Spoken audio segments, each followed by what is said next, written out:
DRDO technological based and traditional methods, how it can be changed and how to use the fecal sludge plants.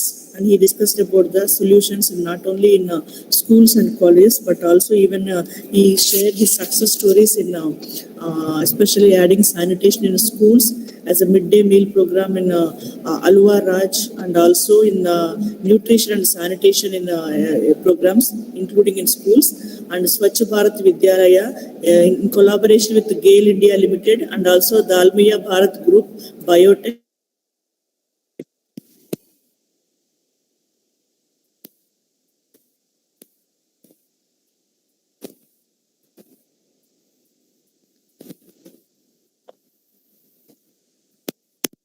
Strong element of including dignity, security, and hygiene for women.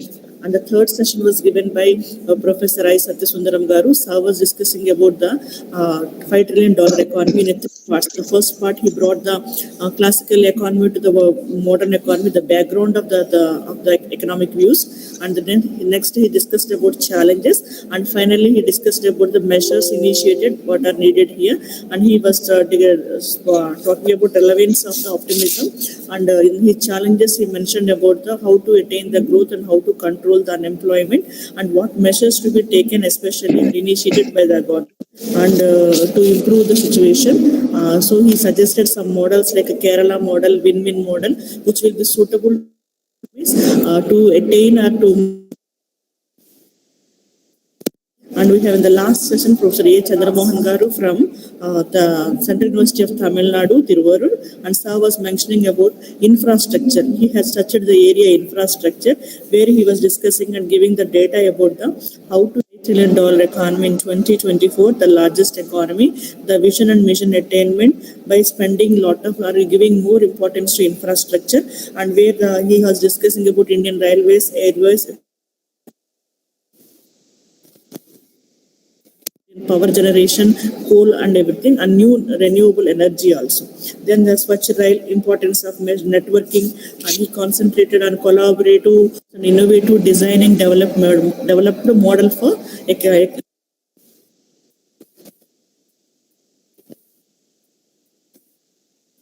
from a VIT College of Engineering presented.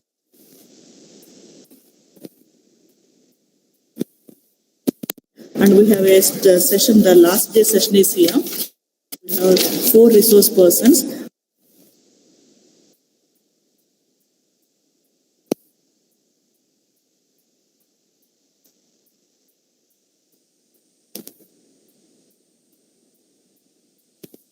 Madam, your voice is breaking, madam. Hello? Hello?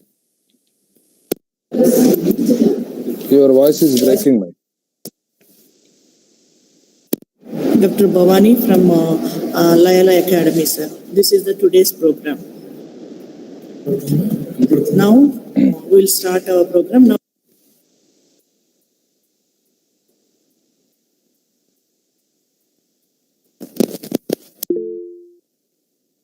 unable to hear you, ma'am. Thank you, madam.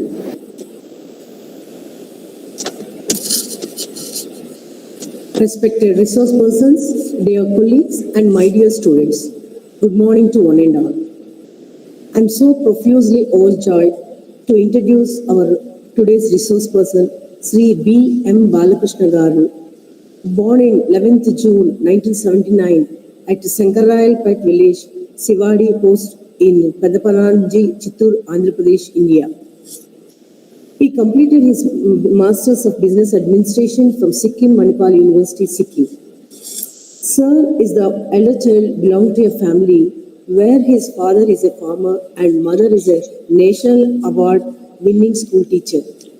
With very limited resources, he started his formal education when he joined the nursery school in Bharati Vidya Mandir, a good school in Palamaneru, a town in Chittoor district of Indian state of Andhra Pradesh. After completing class 10 from the school, he admitted in a college to complete his 12th standard. He later joined a vocational course to earn a diploma in automobile engineering, which he passed after initial hiccups of understanding the subject. After getting a diploma in automobile engineering, his curiosity about automobile take him to a car washing outlet where he used to wash cars to understand the brand, make and technology used for each vehicle and how each one is different from others in capacity, handling and power, etc. He earned a mere 400 rupees only as his first salary. After that, he thought it takes many years to get growth in automobile, so he shifted his focus on marketing activities and picked up a marketing job with a small firm and worked in series of marketing jobs for 11 to 12 years till he set up his own journey as entrepreneur, which eventually prompted him to discover the water treatment opportunities in the market, and in no time he established startup firm in the name of Aquaport. A car washer turned first generation entrepreneur, he is the founder of the much acclaimed Aquaport RO Technologies, a company established in 2001 to provide modern technologically advanced solutions for water treatment. He worked passionately for the growth of his venture that has now become a business entity having market revenue of 250 million Indian rupees. He has an earnest interest in water technology and has been working in this field for over 14 years for researching and creating intelligent solutions for Indian market. His business acumen capabilities combined with smart marketing skills and good abilities of time and people management has been valued as he attracted bright and creative minds for the company. He is extremely focused with the business mantra of consistent performance and utmost commitment towards customers that has earned him the laurels and indomitable success in his business.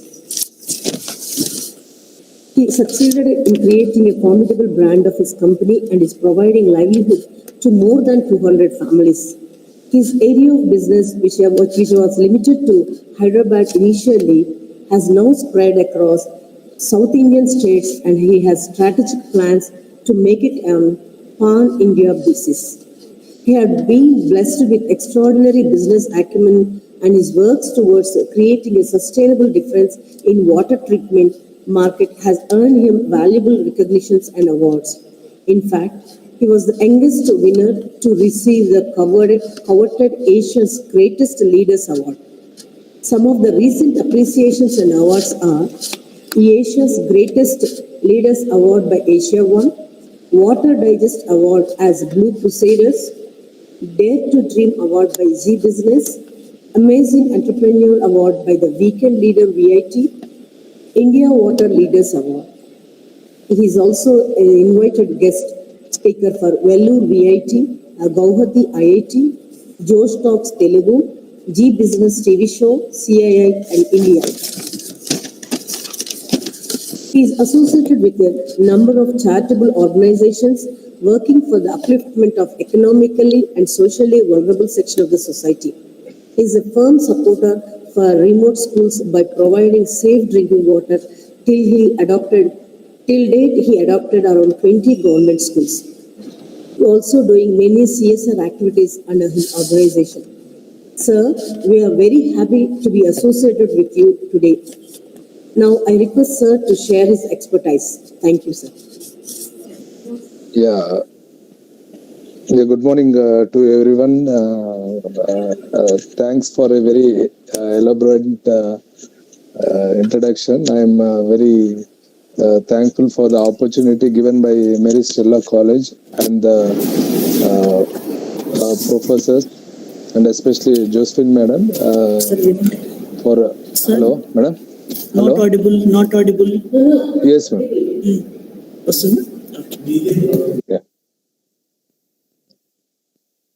Sir, it's audible, sir. Yeah. So once again, I thank everyone and the Department of Economics for Stella College for inviting me for this national conference. Hello, can anyone tell me, is this audible?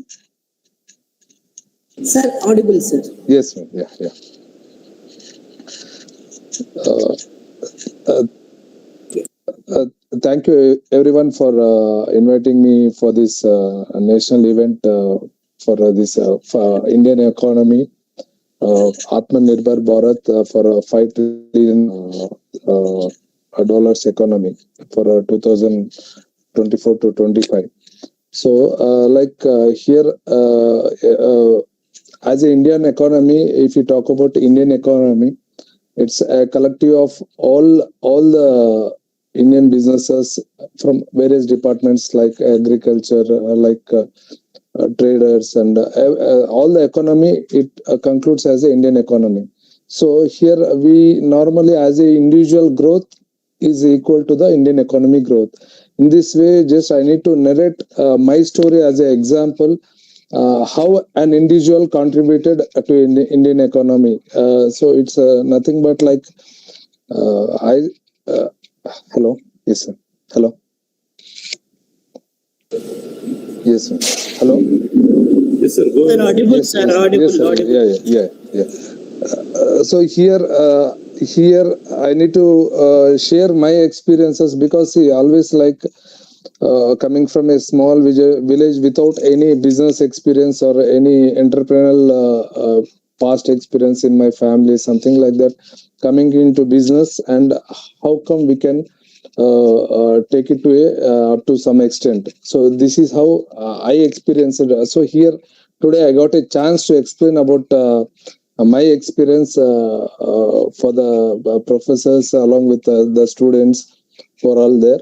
So as we talk about Indian economy, as I told earlier, as we talk about Indian economy, all collective of individuals is equal to Indian economy. So today I came here especially to talk about that particular individual, that is myself, and a small entrepreneur.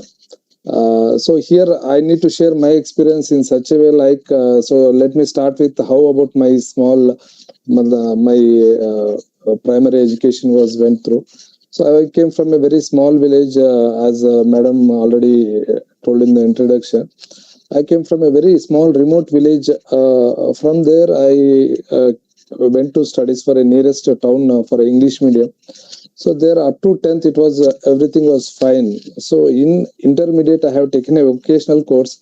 In that almost all in a particular subject I was failing for 7 times. So almost all my parents got fed up and they're supposed to like are you going to study or you need to go to any other job, something like that. They were in a dilemma that either you will study or you need to go for any job, something like that. So in that way I was also like for with many attempts finally my father told that next time if you fail I won't give you that exam fees also. In that way my parents was put a stress on me. Somehow I passed that subject. After that I came to know the real value of the education at that time, because the 2 years what I spent in that 2 years I worked in a small STD booth and all. So I know the value of education at that time, and I started realizing myself, and I requested my parents to educate me further. So they allowed me to study a diploma in Nellore. So I joined there. So that is a 2 years course because I already done vocational. So that is only 2 years course for me. Somehow because of the value I learned from my past experience, I passed my diploma with 74%. So 74%, with that 74%, my nearest city was Bangalore. So with that certificates and all, I entered to a Bangalore city with a lot of hopes, like since I got 72 in diploma, at least I can get any good job and I can do it in automobile. Somewhere I could not get a proper job for my education.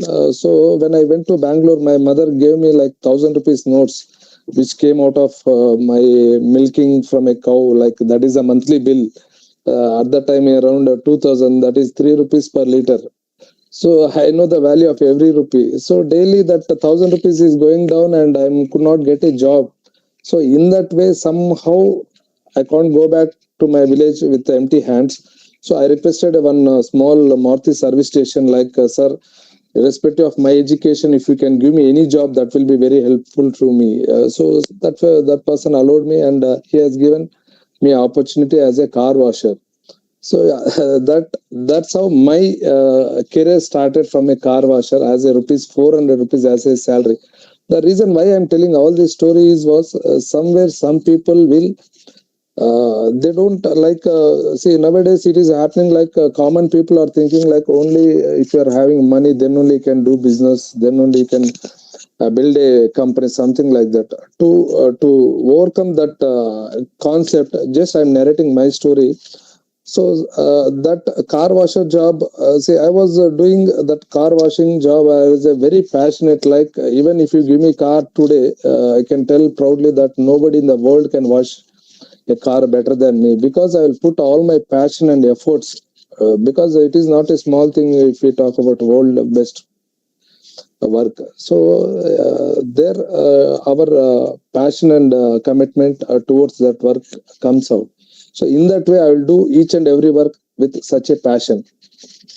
From that job, I could not find a future for my, because my family is expecting my contribution to them, but I could not make it 400 rupees, which I could not spend myself, and I could not send it to my parents also. So after a few days, I shifted to a private marketing job.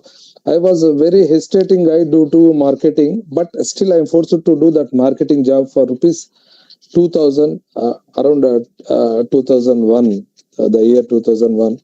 So somehow I was not happy with the job, but that jump from 400 rupees to 2000, it was a very big amount for me, and I joined to that job.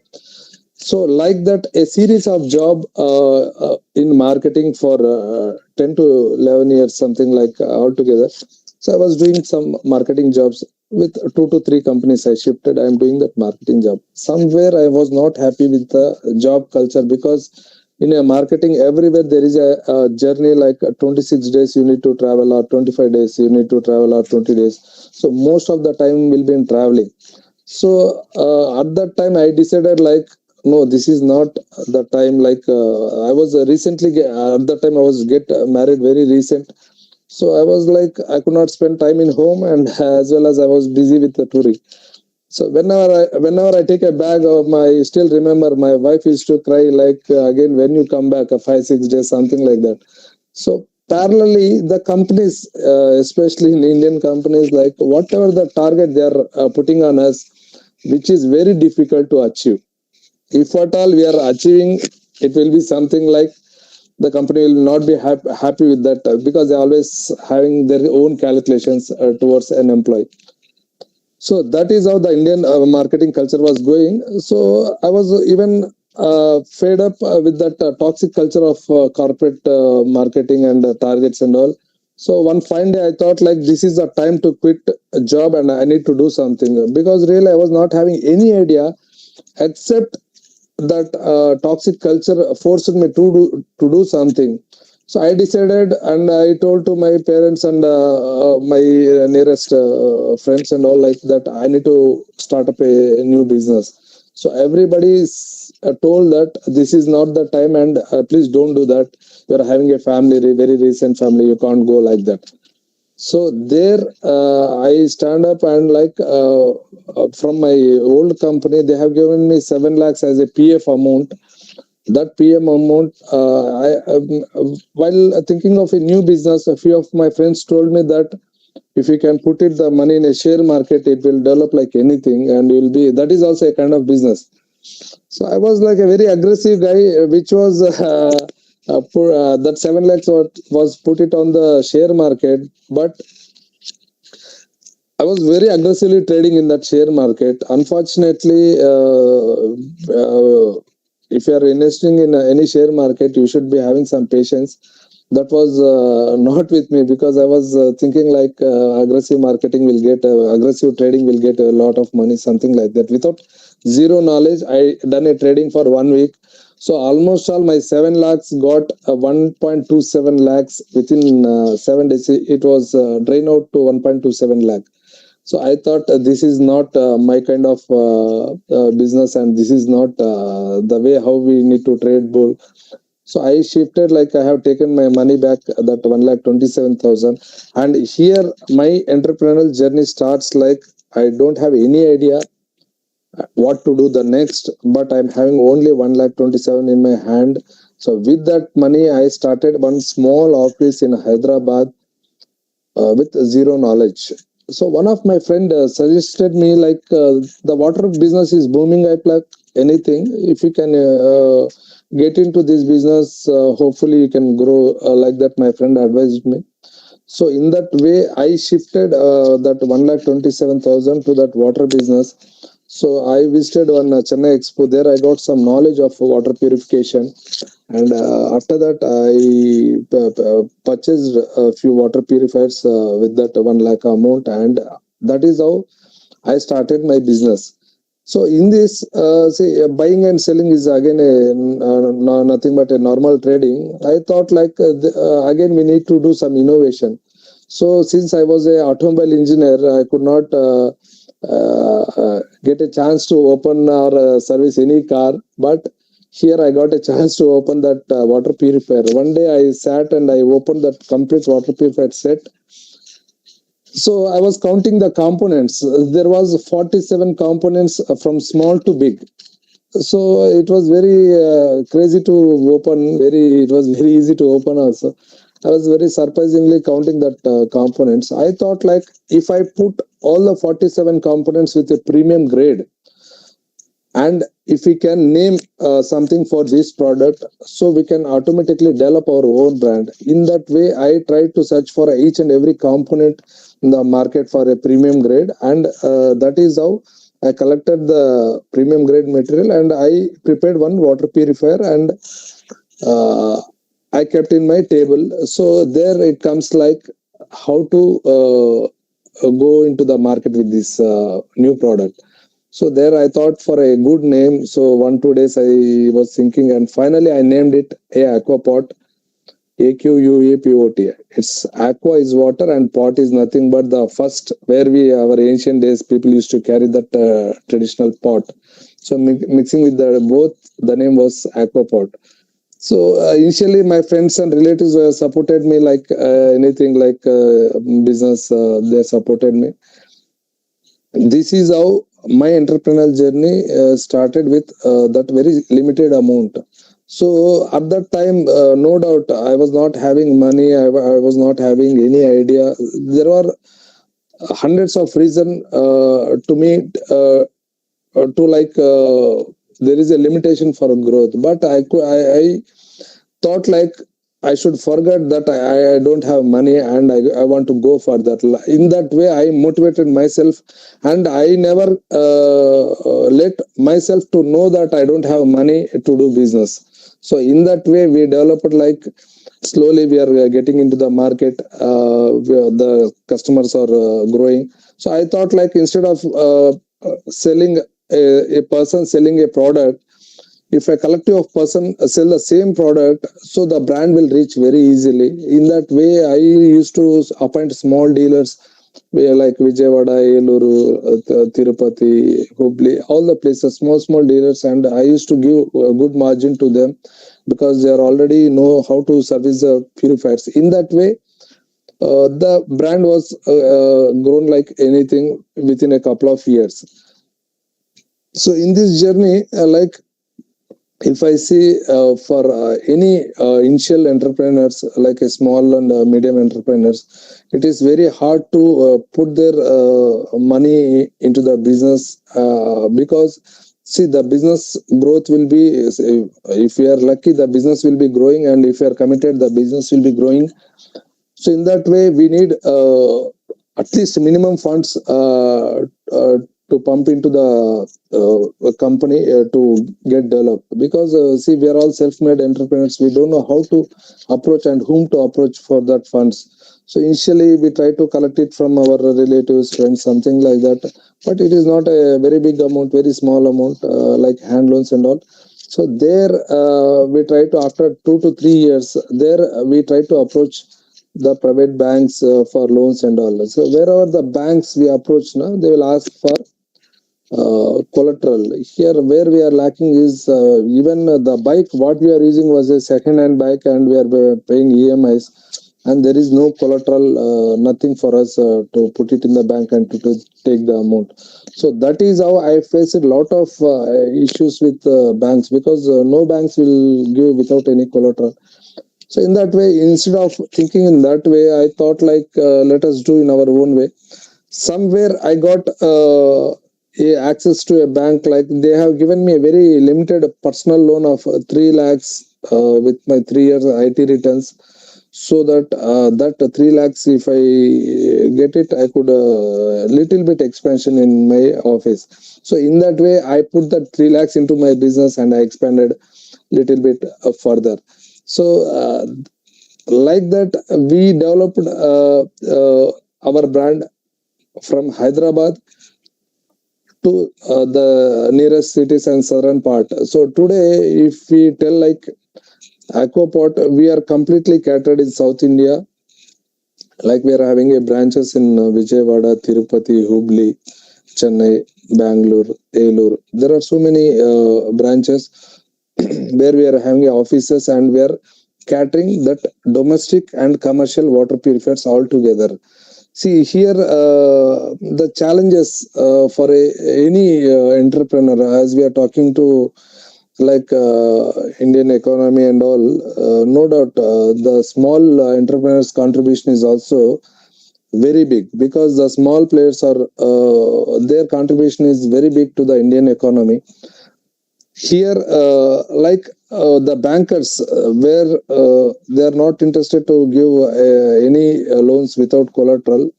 So the challenges there, we start there, we get the challenges. So in that way, we faced almost like 11 years completed. We faced a lot of challenges to get money from the bankers. Though we are having a good growth year by year, though I started with 1,27,000, today it is around 50 crores of turnover altogether. The group turnover, we are having 50 crores plus. So I was very happy, like though we didn't get any government funds, even I didn't tried for government funds also. But slowly after that, repaying that 3 lakhs, we have some good credentials so that we can get further loans and all. Now we are running our firm very successfully. See, out of passion here, out of the regular business, we try to do something to our society. So, like I was trying my passion. Apart from this business, we made lot of innovations from Aquaport. Like we are the first person to build a prototype water solar powered water purifier, very mobile and very handy. So we developed a lot of solar water purifiers, like 5 to 6 models, and we run actually to test those water purifiers, we need some places. So that also we selected, like if it is a government school, so it will be helpful for the students, as well as it will be very the creative products. If the kids are students are watching that new concepted products, maybe they may get some good ideas out of that, and they will also be creative in that way. Instead of putting in a somewhere, we started using those solar water purifiers in government schools. I have gifted those water purifiers to government schools, where that they don't need any electricity. Just putting a water into that water purifier, they will get a 100% pure drinking water purifier, which is equal to the market available that mineral water, like per hour 50 liters, 60 liters. Based on the school, we have installed 3 to 4 places that solar powered. Remaining schools we adopted, and we have given that regular water purifiers, like 50 liters per hour, 1000 liters per hour, 250 liters per hour, something like that. So out of that, that solar power water purifiers, we have already like we made a patent, and we reserved the technology for a good cause. Like we don't want to make it for commercialize, because solar is available everywhere. So as a Indian company, we need to pay back something to our society. In that way, we made a patent for those models, and we kept it for the social cause. So there we got a lot of awards for innovation and all, and we are already see as I always believe like CSR is nothing but if I'm having 1 rupee today, if I spend 10% for a CSR, that is a CSR something like. So I always believe in like if I get tomorrow a big amount, then only I can do. It is not for last day. So in that way, I always spend like if I'm having today, so my CSR is today towards this cause. So in that way, even I used to use money out of my profit and for either it is a small or big, for a small social cause we are using like that. So in that way, Aquaport has grown up like anything. If anybody need to know about that solar powered water purifiers, if you can Google it in about India's first mobile water solar water purifiers, Aquaport, something like that, you will find a lot of few videos which we have installed already, and there is a complete project report is also kept on the YouTube and online. So this is how our individual contribution to Indian economy, and I was very happy. Like I never feel like I don't have these resources, that resources. See what are the possible resources we are having. That only like the motivation and when I started the business now, like instead of thinking the negative points like I don't have money, I don't have resources, I don't have experiences, I kept myself busy with my creative thoughts. Like see, I usually normally people will take a holidays for any reason. Normally my presence to my company was 99.9%. I usually don't take any holiday for any cause. So that is how I developed from past 6 years. If I see it is not even 4 to 5 days holidays, I have taken or I have taken leave, something like that, because unless until we have some passion towards our goal, it is very difficult to achieve. So that was my consistency, and that was my one of the secret of success, where I can say. So in this 11 years journey, Aquaport as a company, we have received more than 20 awards. National awards is around 15.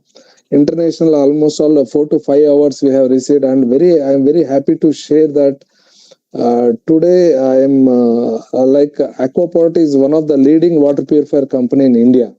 So apart from that trade, apart from that manufacturing and all, we are also doing the trading so that we can increase the turnover and we can increase that employment and all. So today Aquaport is around 60 plus employees altogether, and we are having branches in southern part, and we are planning to expand our brand in north also.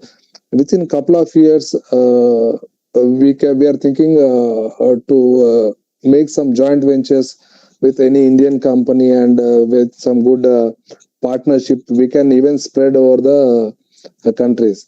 So as a Aquaport, I still remember we started with a very small water purifier, and I am very proud to say like we have handled 24,000 liters per hour. We have installed 24,000 liters per hour, a very big giant water plant in Bhimavaram for a one fish food manufacturing company, and the very biggest water softener in Hyderabad, that is for metro rail. We have installed a very big water softener, which was installed. The only installation was for a 1 week. Such a big water softener we have installed. So if you see in Aquaport journey, we have a lot of achievements, and I never have any regret on my journey. And I always remember that as an individual, if you want to think especially I need to give a small my experience. Instead of selling a product as a product, the Indian like entrepreneurs also, like they should know the things. It is not only entrepreneurs, even like even in today's agriculture field, the farmer where they're yielding the crops and all, So they are selling to the wholesaler. So, with the wholesaler creativity concepts, they are putting a small sticker on that product, and it will become a branded product. So here we need to analyze that small logics, and we need to create more and more entrepreneurs. Instead of like when somebody is putting a sticker on your product, why can't you put? So this is how we should think, our Indian new generation or any field. Like even if we talk about agriculture, why can't the same farmer can think in such a way, like if they can brand themselves there itself, so that the product will be get into the market with the farmer's own brand. So it is not a big deal to create a brand and all. See, very luckily our Indian government, it is very easy to register a brand in Indian this thing also, portal also. It is by paying 5 to 6,000, you will get a brand name for your product. Whatever the product you are selling, you can get a product. So I always keep my mind very openly, though I was into a water purification field. So I always think like what we can do in this. Very recently, I got a thought like a poultry, even in a egg, if you put a small food graded barcode, even a customer can find when is the egg expiry date and where it all the way came from. So something like even egg will be having that history and expiry date. So normally egg will be very white and no branding is there. So if we can think in a very creative way, we can brand any product, and we can the manufacturer, though it is a farmer or a poultry farmer or any industrialist, the manufacturer itself can enjoy little bit premium amount on their own brand. So normally the process is happening like that. Manufacturer, a farmer or anybody, they will give a product to some wholesaler. There the grading and branding is happening, and from there it is going to the retailer, and retailer is enjoying the more margin, and the consumer is getting the more pricing. If no doubt I am not disturbing the whole chain, but if you think in such a way, like more entrepreneurs will come, and more creative concepts will come. So no doubt, as I saw a few of the speakers who are talking about Indian economy and the branding, how the Indian brands are get into the world brands, and now some Indians even be confused that is this an Indian brand or a foreign brand, something like that. So every brand started somewhere with little small things only. There is nothing big deal. So as I created a small name Aquapot, and if I'm doing a 50 crores turnover, so it is very easy to anyone. As a Indian brand, we received 6 awards, 5 to 6 awards international, like Singapore, Dubai, and all. When we get into the stage, they will call Aquapot as a very big brand. So it is a very proud moment as an Indian and as an entrepreneur, that we have achieved something. So my journey towards this business and towards the society will continue, and I am very happy to share my story. And I am sorry, like I am out of subject, because it is a part of subject which I think like no doubt we are talking about Indian economy as an individual. If I explain how I came out of this traditional farming business, farmer. I came from a farmer family background, and there was nobody in my family was doing business. So this is I sharing my experience to the new students and all. Like if you try something to do one on yourself, no doubt you can spend 1 to 2 years. Anytime you can get a job, but if you are interested to do something, you just try it and you can do it. So this is my words for the students who are all into the newcomers, and this is about my speech, and I'm very thankful to the professors and the everybody in the panel. I'm very happy to share my experience, and if anything need to ask, you can ask me. Yes, thank you.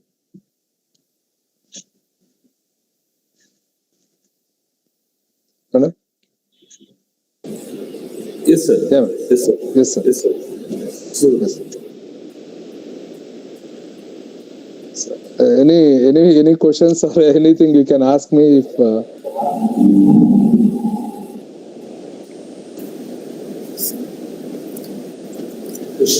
Yes, sir. Thank you, sir. Amen.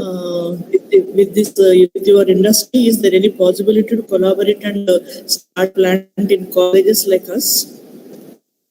Sure, madam. See, there is nothing like rigid policies, nothing like that. If anything we can do because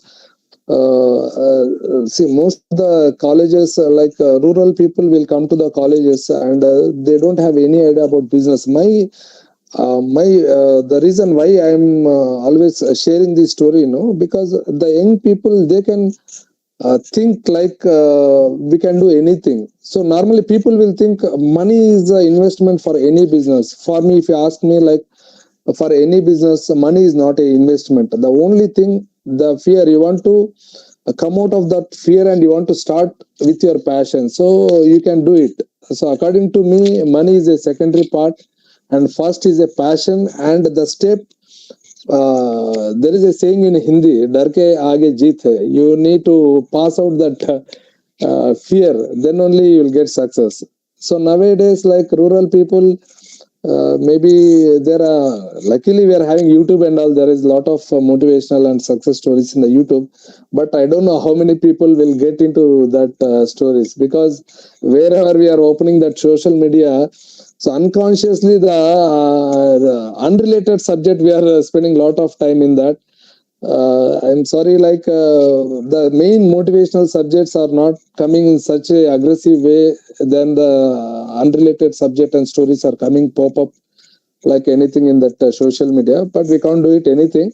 But as you ask, like if any chance we can get a chance to talk to the students, something like that, while we are sharing that story, some people somewhere they'll get connected and they'll start, man. See, any people, even myself, I am very as a bad student, I was very fear guy. I don't know how to speak also. That is how my student career, I never participated in any speech, any sports event also. That is how, but still I came out of all these fears, and right now we are doing a reasonable business in this, especially in this water market, man, water purification market.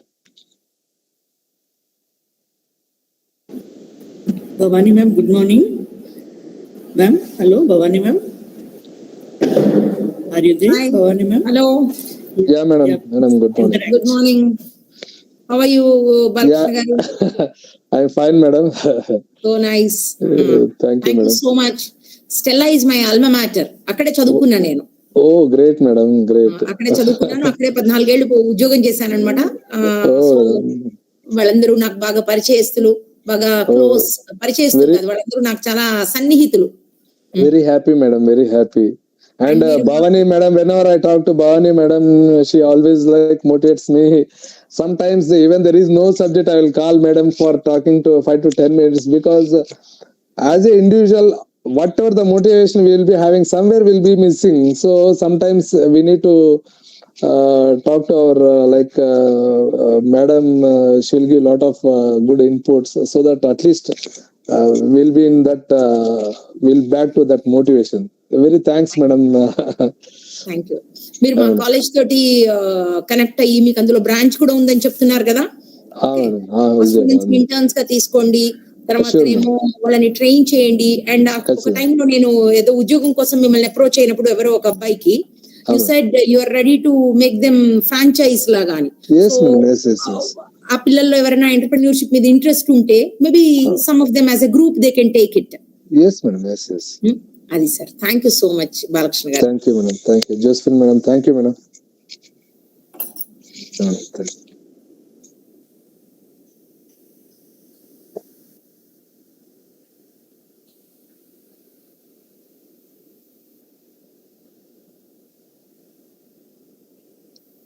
Madam, it is in mute. Yeah. Sir, 1 minute, sir. If anybody wants to interact, if you have any queries, any information, if you want, kindly ask, sir.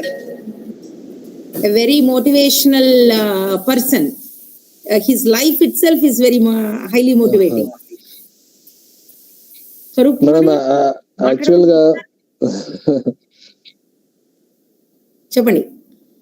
Actual గా నేను అంటే like నేనేదో సాధించిన అని కాకుండా recent గా ఈ కొన్ని కాన్సెప్ట్స్ వచ్చాయి మేడం, లైక్ జెప్టో అవి ఇవి అని. There are 19 years kids all the way వాళ్ళు కాలేజ్ డ్రాప్ అయ్యి అంటే లైక్ పెద్ద పెద్ద యూనివర్సిటీస్ లో జాయిన్ అయ్యి కూడా వాళ్ళ కాన్సెప్ట్స్ వాళ్ళకి బాగా నచ్చి they came out of those colleges and they started business. 19 years boy Zepto అంటే every business start with a concept madam. ఇప్పుడున్న ఈ కాంపిటేటివ్ వరల్డ్ లో మనం ఏదైనా సాధించాలి అంటే కాన్సెప్ట్స్, ఒక కాన్సెప్ట్ చిన్న కాన్సెప్ట్ పట్టుకుంటే చాలు. ఫర్ ఎగ్జాంపుల్ ఇప్పుడు మన ఇంట్లో డైలీ వాడే దోసపిండిని ఒక చిన్న ప్యాకెట్ లో వేసి దానికి బ్రాండింగ్ చేస్తే today it is a very big business in India.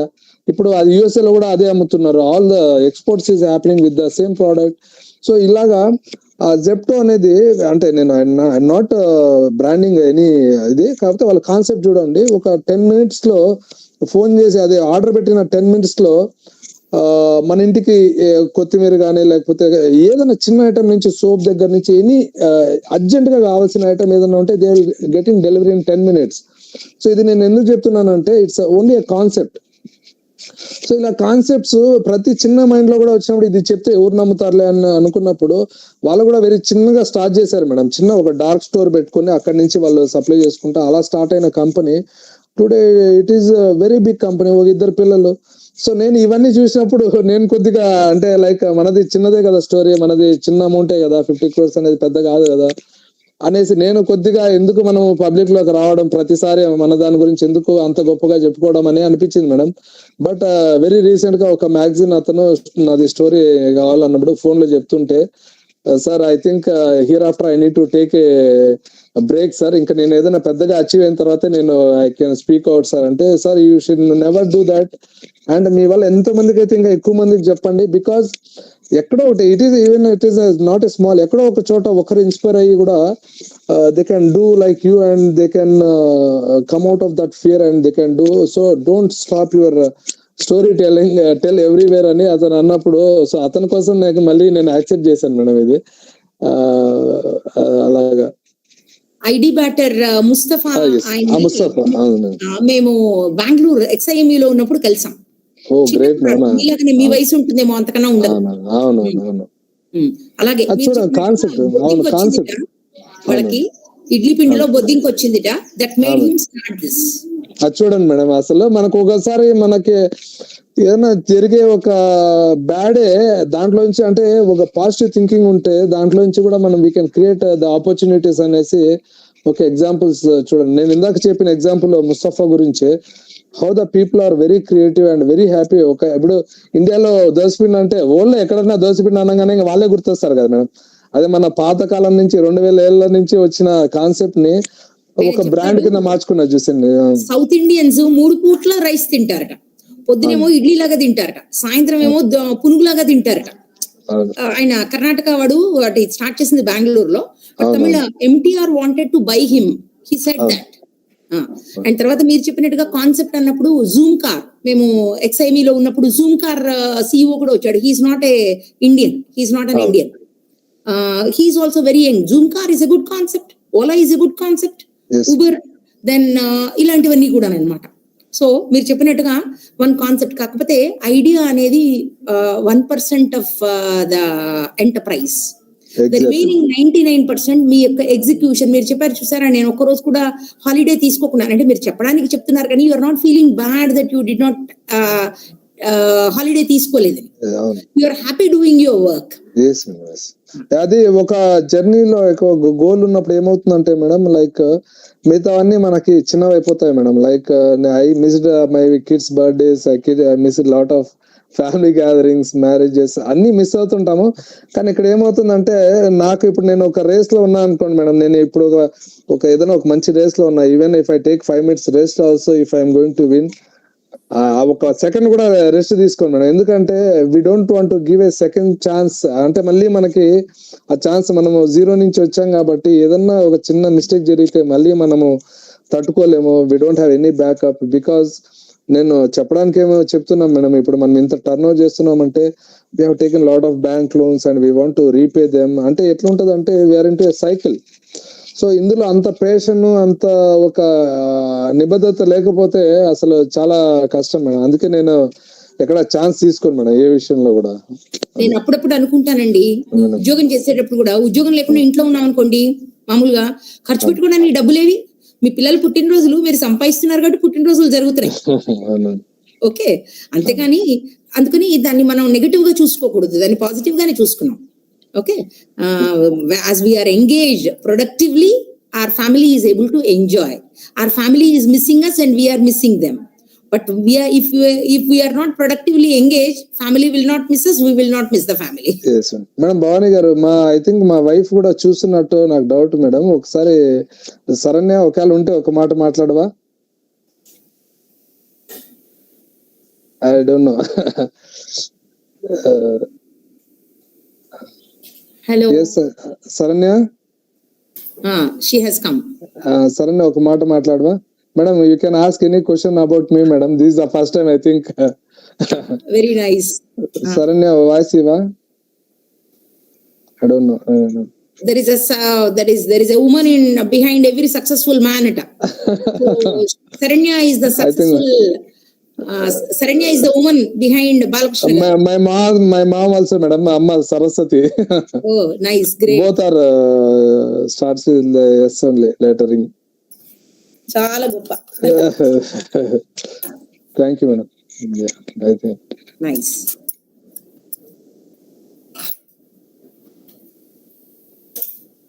Madam చాలా హ్యాపీ మేడం. లైక్ నేను నిన్న మొన్న జరిగిన సెషన్స్ అంతా మిస్ అయినా అని ఐ వాజ్ లైక్ 5 o'clock నాకు మెలకు వచ్చి I was watching in the YouTube madam. Like చాలా ప్రొఫెసర్స్ చాలా బాగా చెప్పారు బ్రాండింగ్ గురించి, చాలా మంది ఎకనామీ గురించి చాలా ఎక్స్ప్లెయిన్ చేస్తారు. I was very happy.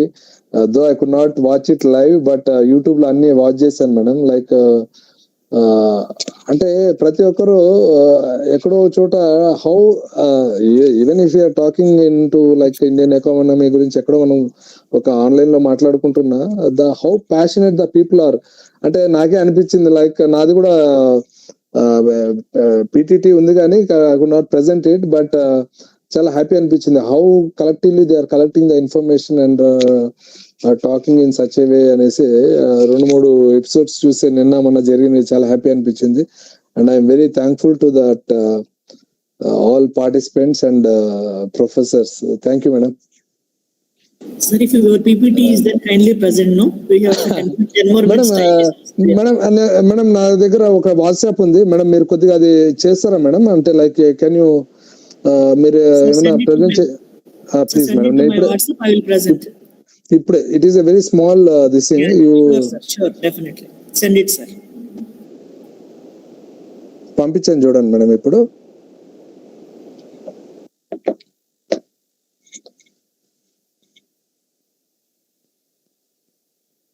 I sent it. అంటే ఇది అంటే హౌ అంటే నేను ఇందాక మీకు చెప్పిన సబ్జెక్ట్ కి ఈ పీపీటీ అనేది కొద్దిగా రిలేట్ అవుతుంది మేడం. అందుకే ఒక్కసారి మీరు కానీ ఇది ప్లే చేస్తే some people will get some inputs out of this.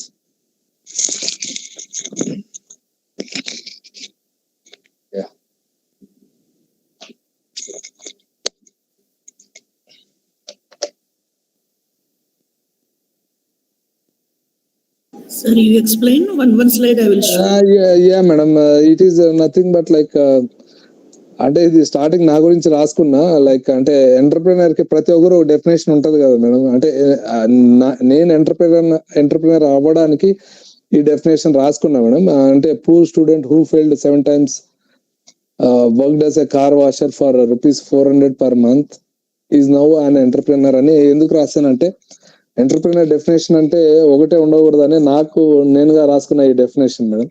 ఈ సెకండ్ స్లైడ్ వచ్చేటప్పటికి సో దిస్ ఈస్ లైక్ అంటే ఐఎమ్ ద ఫౌండర్ అన్నట్టు ఇది మన బ్రాండ్ నేను ఎట్లా అనేసి.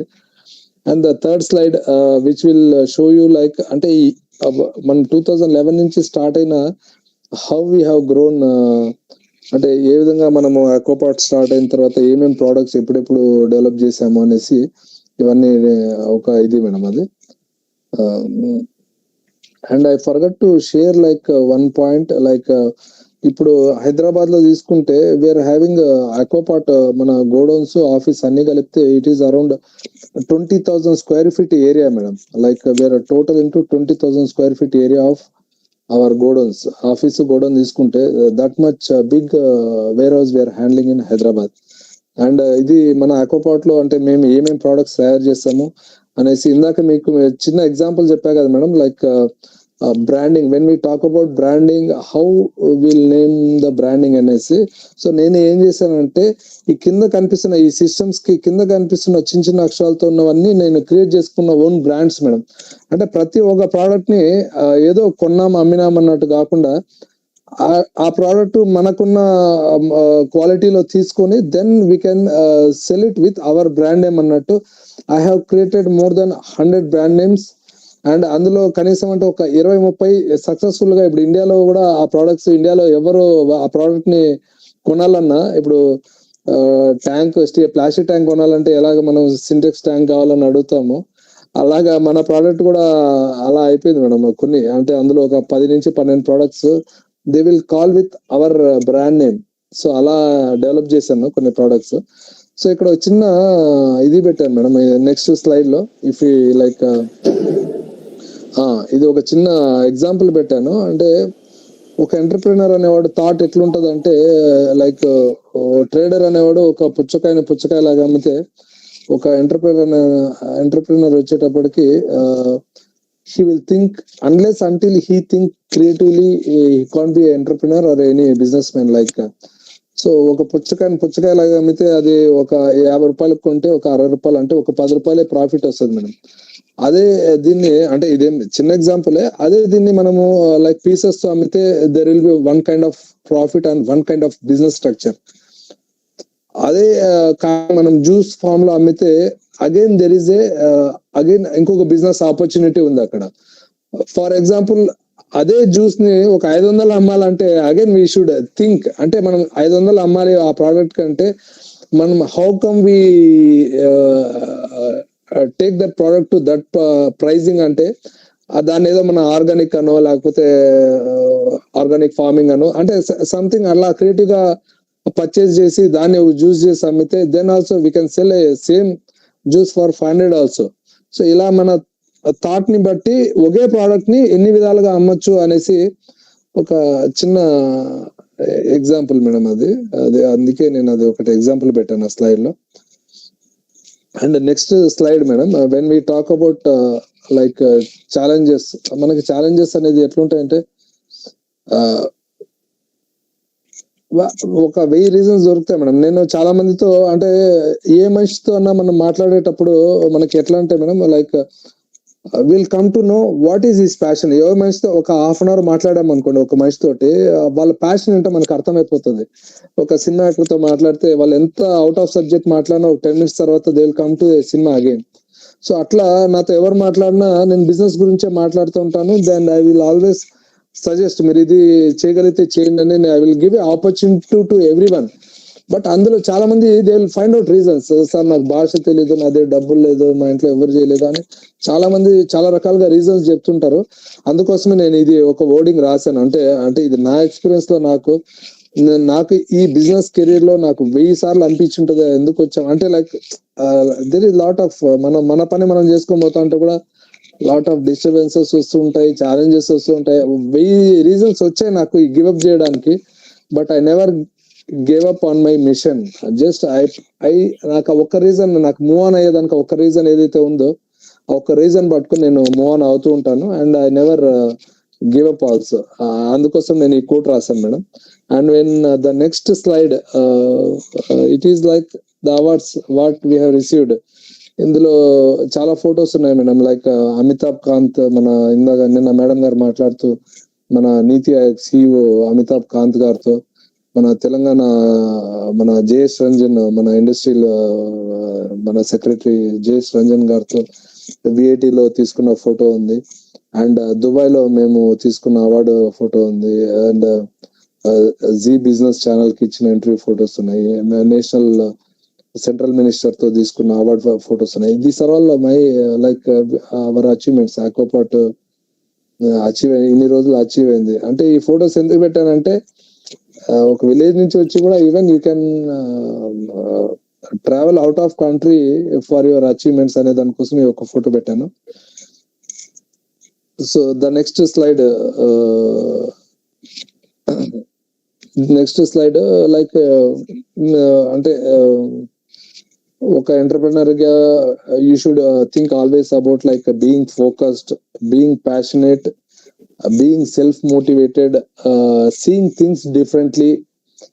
అంటే సీయింగ్ థింగ్స్ డిఫరెంట్లీ అంటే ఇందాక నేను చెప్పాను కదా మేడం, అంటే ఏ ప్రోడక్ట్ నైనా ప్రోడక్ట్ లాగా చూడకుండా దాంట్లోంచి మనం ఏమేమి బిజినెస్ ఆపర్చునిటీస్ క్రియేట్ చేయొచ్చు అనే దానికోసం ఇవి రాశాను. అంటే ఒక ఐడియా ఒక కాన్సెప్ట్ గా మారి, ఒక ప్రెజెంటేషన్ గా మారి, దాన్ని ఒక కాన్ఫిడెంట్ తో నువ్వు చేయగలిగితే you can do miracles in this any field. అందుకోసం నేను ఓన్ గా, అంటే నాకు అంతగా గ్రామర్ అవి తెలీదు, బట్ నేను ఓన్ గా రాసుకున్న ఇది మేడం కోట్ అది. And as a Aquapot we have the next slide madam. Aquapot we have featured in so many magazines. Like ఇందులో ఫస్ట్ మ్యాగజైన్ ఫోర్బ్స్ మ్యాగజైన్ లో కూడా మన ఆక్వాపాట్ గురించి ఒకసారి ఆర్టికల్ రాశారు.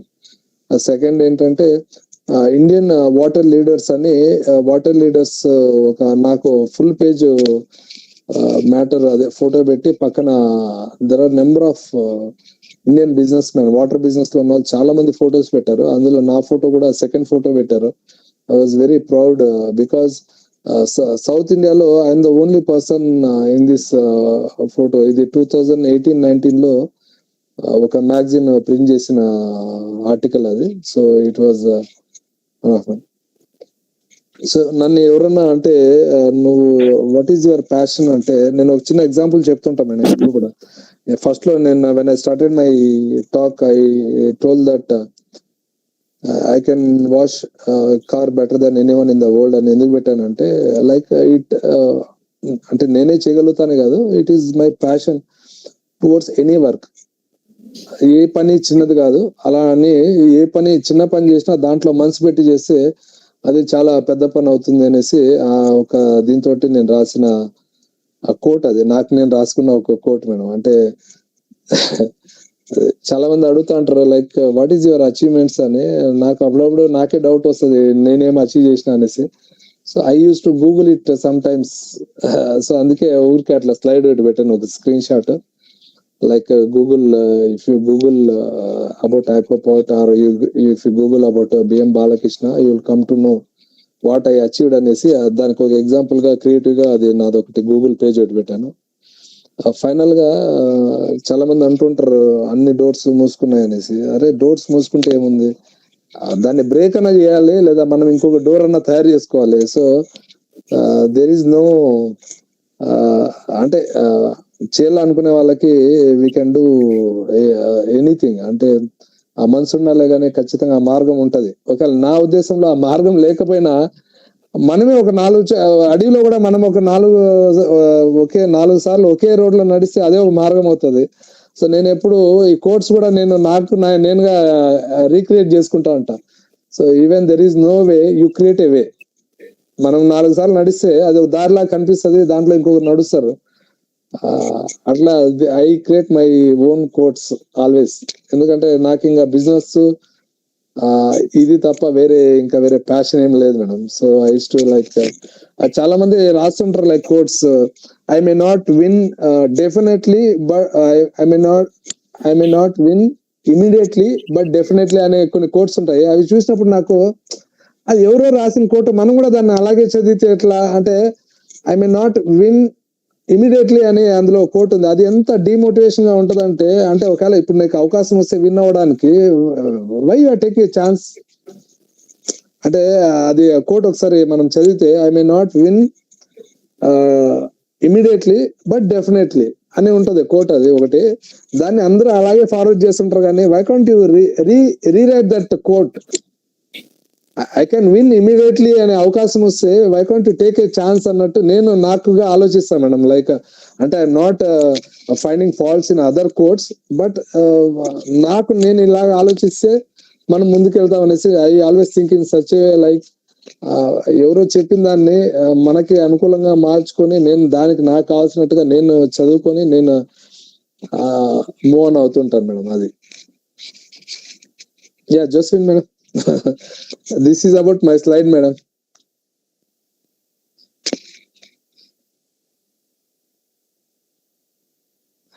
Hello. Hello, sir. Can you hear me? Yeah, madam. Yes, ma'am. Yes, Yeah. thank you so much, sir. As you said that start with passion, money is secondary, and if there is no way also, we can create a way. That creativity and that enthusiasm we can see you, sir, in your face and also in your activities. Thank you so much for coming online and giving and sharing your knowledge. I thank Bhavani ma'am because Bhavani ma'am suggested your name to me. Through Bhavani ma'am you came. Thank you, madam. Thank you. So much, sir. So if at all we have any collaboration activity or any consultation, definitely we will approach you. Kindly help us and guide us. Sure. Thank you very much, sir. Balakrishna garu, if at all, if you have some time, there is another very bright and very knowledgeable man, Amit Padgilwar. He's from Maharashtra. He's a store of knowledge. Okay. Oh, great. So nice. So Amit ji. Namaste, Amit ji. Yes, ma'am. So namaste, Amit ji. This is the first time even I'm seeing you. Same here. You should listen to him if at all if you have some time. Balakrishna, sir. The next session is Amit sir's session only. So if you have time, kindly continue in the session, sir. Madam నేను పని చేస్తాను madam. నేను offline లో నేను ear phones పెట్టుకుని into నేను office కి drive చేసుకుంటూ వెళ్తాను మేడం. నాకు so that I will get that time. Thank you madam. Thank you. Sorry, madam, అలా అని తెలిసి I could speak in English. Sorry. I have seen him just joining. Just join 10 Yeah, minutes. okay. That's fine. Thank you, madam. Thank you. I'll be in online. Okay. Yeah, sure, sir. Sure. So, good morning, sir. Amit, sir. Welcome to the online seminar of Stella College. Before we request you to present your topic, I request Mrs. V. Sudha Devi, Head Department of Mathematics, to introduce her to our gathering. Over to you, Sudha Devi.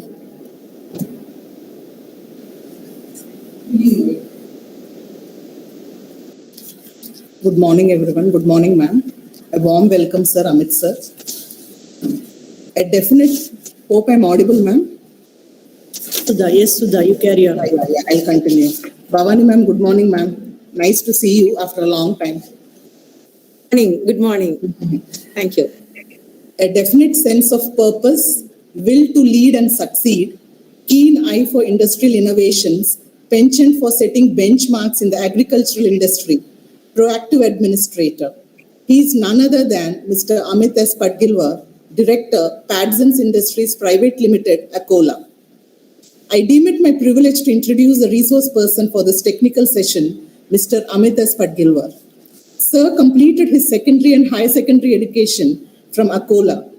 After completing his BE and MBA, our esteemed resource person forayed into agriculture industry by developing a seed grader similar to world's best German-make Petkus grader and was quite successful in this assignment and supplied to different parts of our country.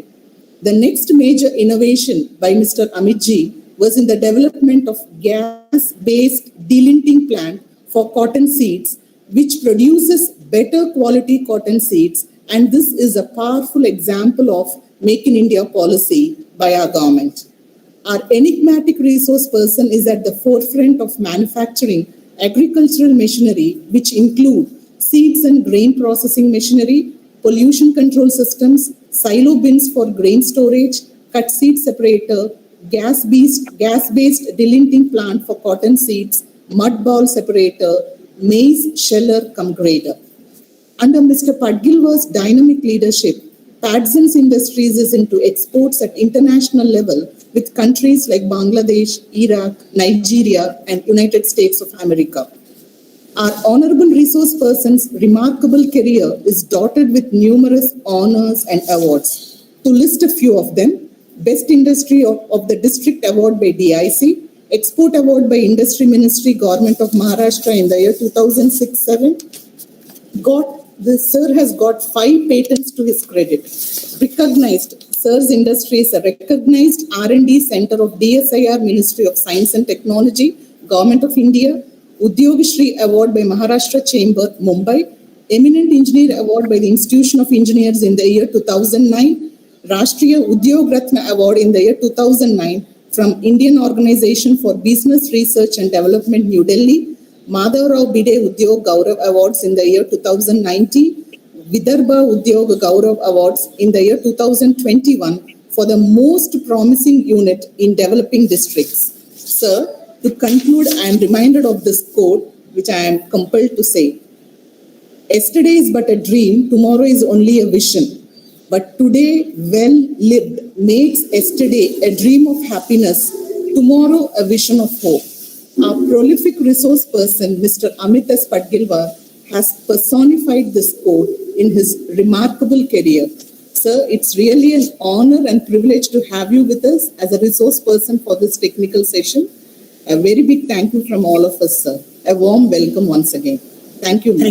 Thank you, Sudha Garu. Thank you very much for introducing. Now, I request Amit sir, the President Cluster MSME, Patson Industries Private Limited, and Managing Director, to take over the session. Sir, over to you, sir. Thank you for the very, very good introduction, Sudha ma'am. My half of the work is done there. And thank you, Bhavani ma'am, for considering me for this. Because all you, I have seen that you are academicians and I am from the industry background. And the topic is very interesting about making India a $5 trillion economy. So the whole brainstorming sessions and all this is the right path by which India can definitely achieve a $5 trillion economy. I'll directly go to the main issues, the main topic of the day, that is India, a $5 trillion economy. How India will achieve a $5 trillion economy, and the role of MSME in achieving it. So I will touch a few points, like how Indian economy can achieve a $5 trillion target and MSME.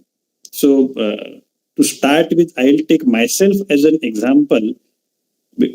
I am from Akola, Maharashtra. Probably all you might have heard this name for the first time.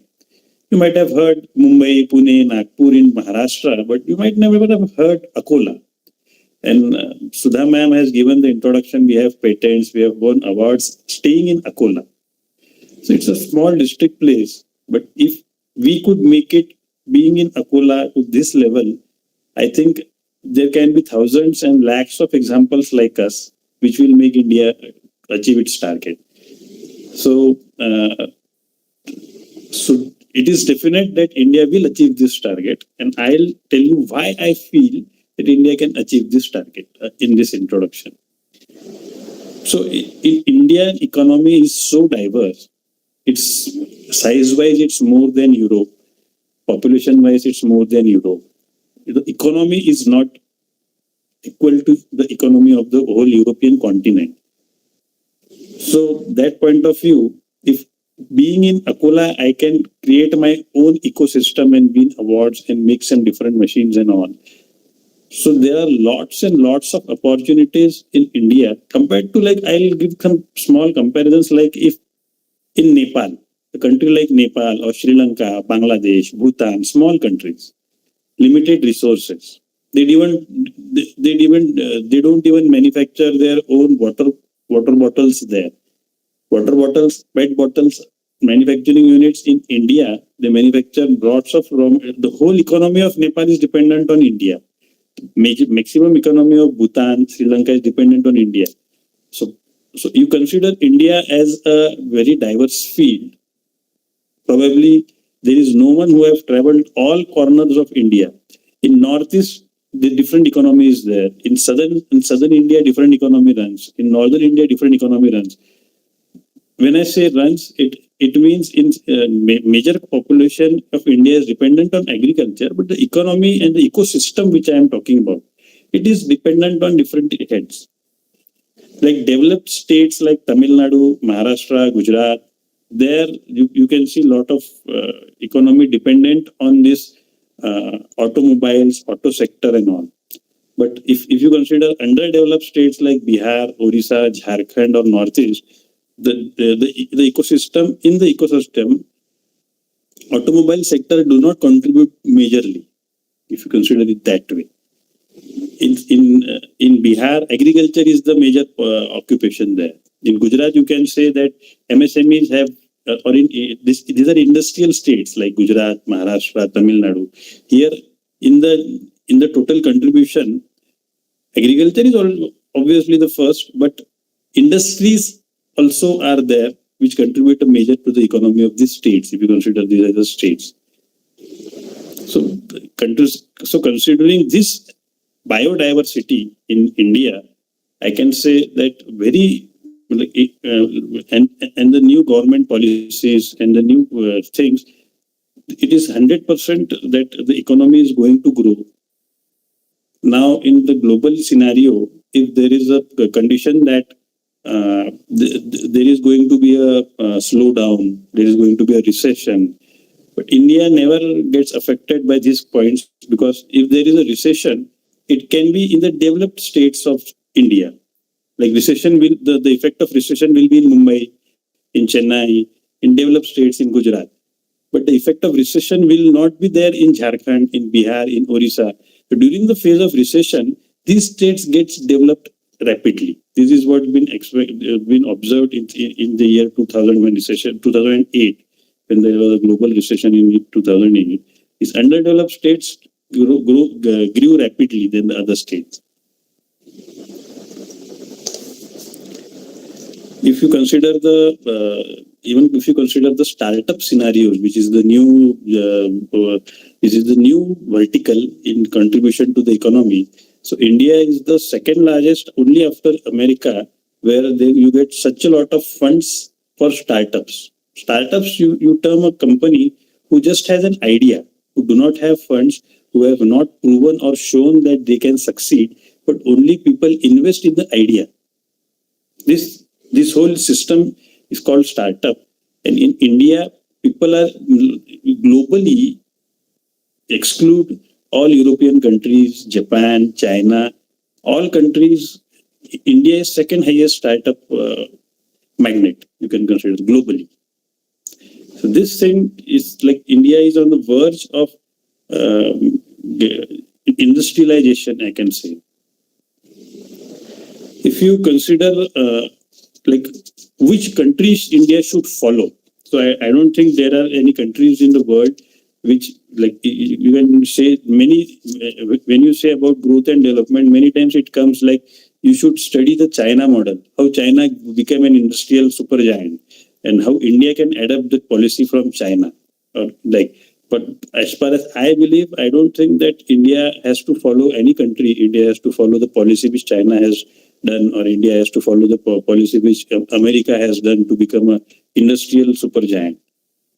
Me, myself, being from an industry background, I will talk about this economy from the industry background, obviously. So, India's ecosystem is very strong. That is the first thing. Second thing is people are ready to invest in new ideas. This is a very plus point. Whenever globally, which you call as the developed countries, all the developed countries in the world, there people are not ready to invest in new ideas. You can consider it that way. People are not ready to invest in the Japan. If you have a new idea, people are not ready to invest. In Europe, if you have a new idea, people are not ready to invest. In India, people are ready to invest in new ideas because they see a promising future in India. This is the signal that India can grow. I am not from the academic background, and I am not that much used to give. Bhavani ma'am and myself have had some conversations. That's why she thought that I can give my thoughts, my opinions on this. So, and I can talk about my experiences, how my industry, what I think, I believe, how I work. I can talk about these things, and Secondly, I can take my perspective about India and the future of India. This is what I will do. So I have talked about my perspective about how India in the future will be. I'll talk for a few while about what I do here in Akola. My father started this industry, Patson's industry, and we manufacture grain cleaning machineries and primary and secondary grain processing machineries.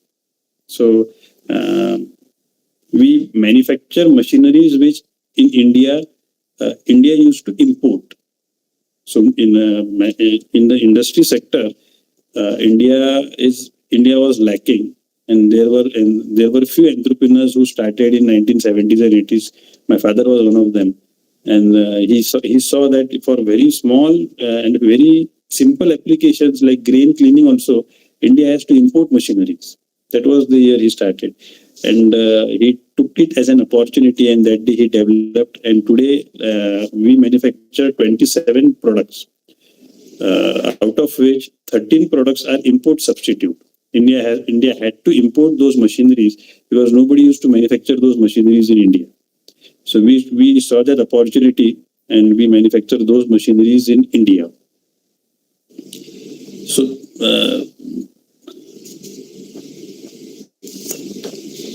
this kind of business model where you manufacture a machine in like 30 years, you manufacture 27 products.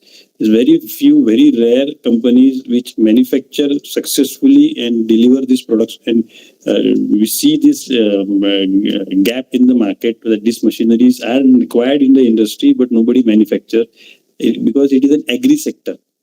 And in India, agriculture sector is still on the very initial graph or curve of automation.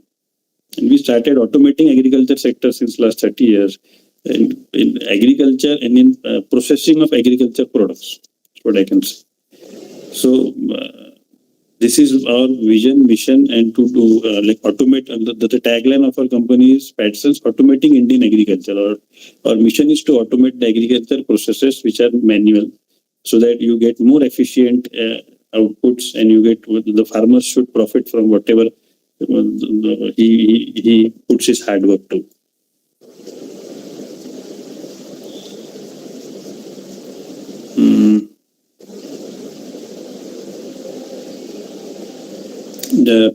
That's it from my side, ma'am. If you want to have any question answer session, I would say that we should start a question answer session. Namaste, Amit sir. Yes, ma'am. You said we are all academicians, and whereas you don't have much idea, but you said it very rightly. India cannot, copy any model of any other country, because it's a very diverse country. It's a very different country. Its demographics are different. Its size is different. So you said it rightly. You are no less than an academician, much better than. And if at all, if you can talk about the clusters and issues related to clusters and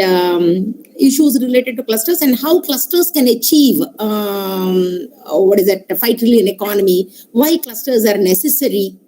Yes. Something of that kind. It will be I will not talk about issues related to cluster. I will talk about how cluster can help India grow. Yes. Basically, since we have an industry and we are in the manufacturing business since last 30 years, so I know basically what will be the problems if any new entrepreneur want to enter into the industry. So the first thing is that he will not have the infrastructure, the latest infrastructure, the automated CNC machines and all. And if you want to invest in that, no bank will give him loan. So the government of India has a very good project of introducing clusters. Cluster is something like if there are common, so people having common goal. If like there is, like I am the here director of one cluster called Akola Engineering and Fabrication Cluster. Akola is a small place. Very few fabrication and manufacturing industries are there, and they are not able to grow. The reason they are not able to grow is they do not have automated machines. The reason they do not have automated machines is because bank cannot fund them because they are not big enough. So government has one scheme called cluster, 20 of minimum 20 or maximum, there is no limit. People should come together who are into same business. Like they can be plastic manufacturing, they can be as small as agarbatti manufacturing cluster is there in Nagpur. So I have started this, and government gives 90% subsidy. The total maximum project cost can be 20 crores. So all we have to do is 20 of us collect 2 crore rupees, like 10 lakhs rupees each, and we will have an infrastructure facility of 20 crores worth of thing. You will be the owner. The whole thing will be of our ownership. Government have no intervention. It is not government owned. It will be our cluster owned thing. So it is a very good project, and the benefit from this will be that these small industries which were not able to grow, like you have like unplanned cluster, I can say. Like we know that if we want to have motors and pumps, Coimbatore is the place where you get motors and pumps. Coimbatore is the city in Tamil Nadu where maximum motors and pumps are manufactured. If you want to have some foundry products, casting and foundry, so Rajkot is the place where in India you can like if even we ourselves today buy or parts, sub-parts, materials which are of foundry and casting from Rajkot. So these are unplanned clusters, but then you can see that if you have a cluster, there is the whole ecosystem and the economy there. It is very conductive and the growth is very good there. For example, in our town, Akola, there are 150 dal mills. They manufacture tuar and chana dal. So if anybody wants to put a dal mill, instead of putting a dal mill in any other city in India, if you put it in Akola, the benefit will be that the labor will be trained, the labor will be trained. You get a very experienced managers to run a dal mill here, Akola, ready-made. And the byproducts, like when manufacturing of dal meal, 30% of the husk and all, it's a wastage, scrap. So you get the brokers here who buy your byproducts, your wastage, your scrap. If I would have put this in Vijayawada, a dal mill in Vijayawada, so I would have manufactured dal, but then my wastage and byproducts, there would have been no broker who would buy the wastage from my dal mill in Vijayawada. If I have put a dal mill in Akola, the wastage, there is a agent who buys this. If in Rajkot, if you put a foundry, so there is the ecosystem. You need special skilled workers who runs these foundries. If I put a foundry in Akola, for example, then I will not be getting those skilled labor or manpower in Akola. I will have to migrate those from Rajkot who have had some industry experience in this field. So from that point of view, these past examples, unplanned cluster, I say, it is being proven that if you have a common industries at one point, it is the ecosystem works very efficiently. That's why government has come with a scheme. Government understood this gap. Government has come with the scheme, and I think that it's a very good scheme.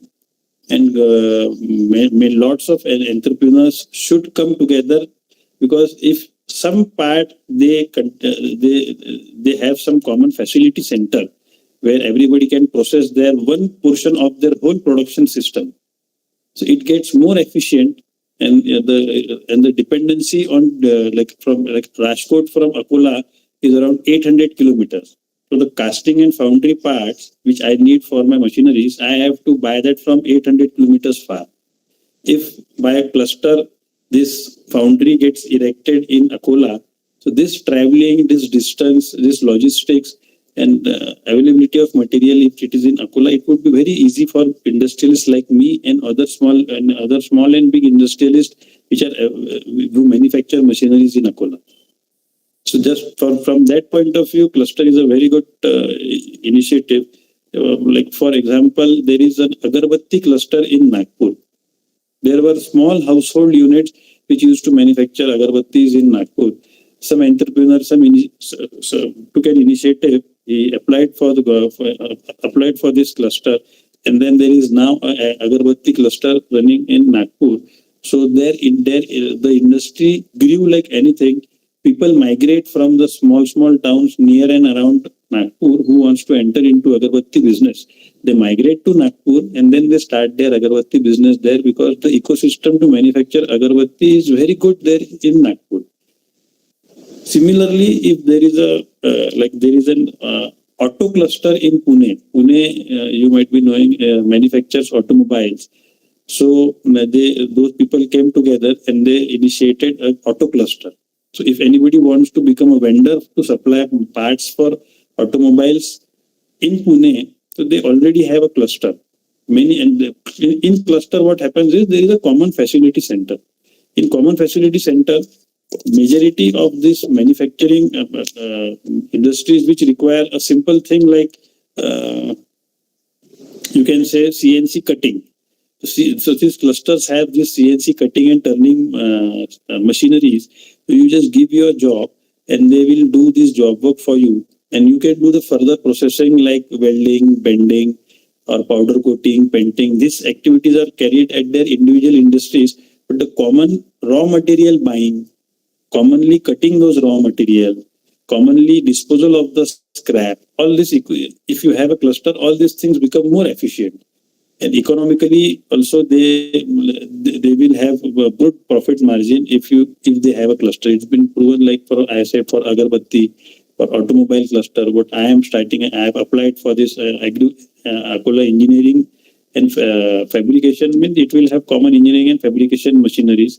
Anybody in and around Akola, if an entrepreneur wants to manufacture machineries, so he will not start, there are small villages or places or taluka places, district places from Akola, like 50, 100 kilometers, who wants to start an industry. So he will not start that industry, for example, in Amravati. He will not start that industry in Buldhana, which are cities 50, 100 kilometers from Akola.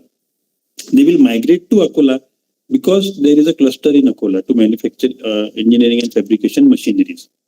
So this way, cluster will develop these small ecosystems. And as I said, India is a diverse country.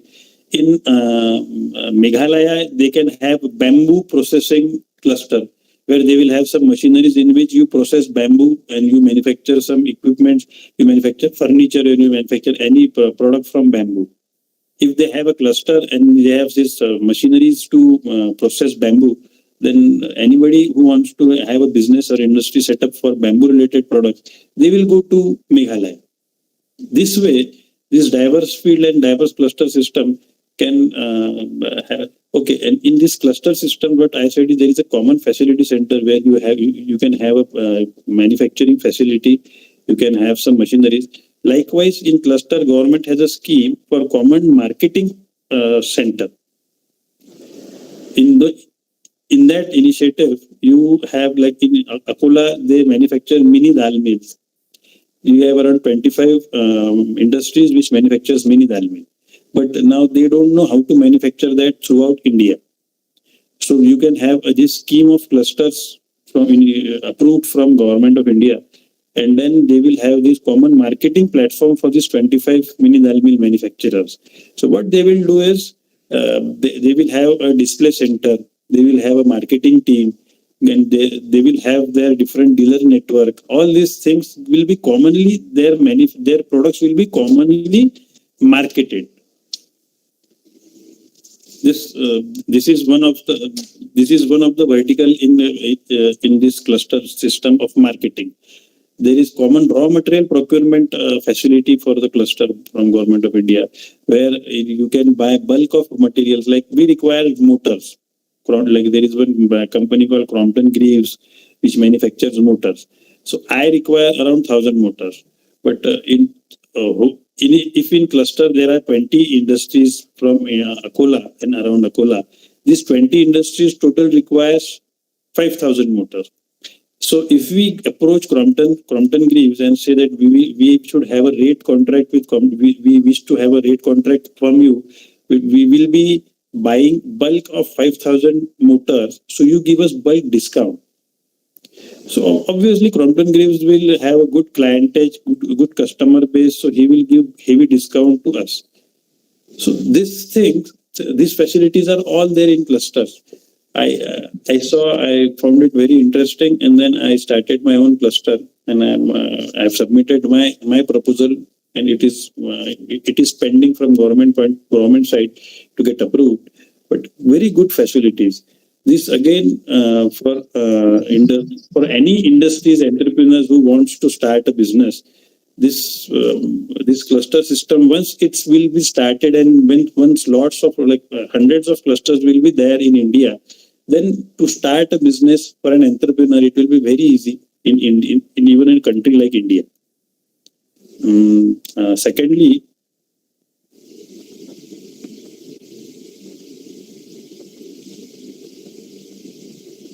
this you can say that China has done it. If you observe the industrial system in China, there is one province where maximum it's a capitalist country. So there, what they do is if you want to start a business of furniture manufacturing, there is a province X, you can say, where if you want to start a furniture manufacturing industry in China, you have to put your industry in province X. If you want to start an automobile industry in China, you get permission for that factory only in province Y. If you want to start an industry of plastic manufacturing or processing, so there you will get a permission to start an industry only in province Z. China has done that system from they have strict rules. In India, you do not have strict rules, but it has been proven even in China. You can study from that business model, that if you have cluster, the ecosystem gets more efficient. This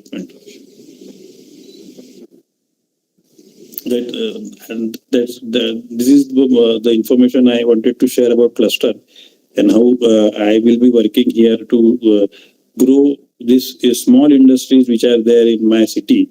So I will help them grow and become big. Sir, for students, what type of startups they can start when they're doing the degree level, sir? Yes, ma'am. Ma'am, there is another initiative from government called Incubation Centers, which where the students, if they want to start an industry, they do not know which are the government norms. They don't have an idea like what is it about to start an industry. They need some mentors who will do brainstorming. And these mentors in incubation centers, there are those mentors there available who want to start an industry. They should go to the incubation center. There they will have a mentor who will have a brainstorming.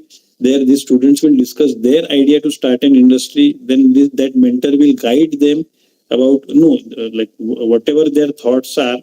If they are not on the right track, they will guide them on the right track, and they will these are these incubation centers. In Akola, in my city, there is agriculture engineering college. So the incubation center is there in this agriculture engineering college. So any entrepreneur who wish to start a business related to agriculture in the total agriculture ecosystem, so they should the people go to that agriculture incubation center. There they appoint a mentor, and then that mentor guides him for his business idea. Sir, it suggests some ideas, sir, especially to start incubation in agricultural area, otherwise life sciences area. Suggestion idea for starting of an incubation center or a startup.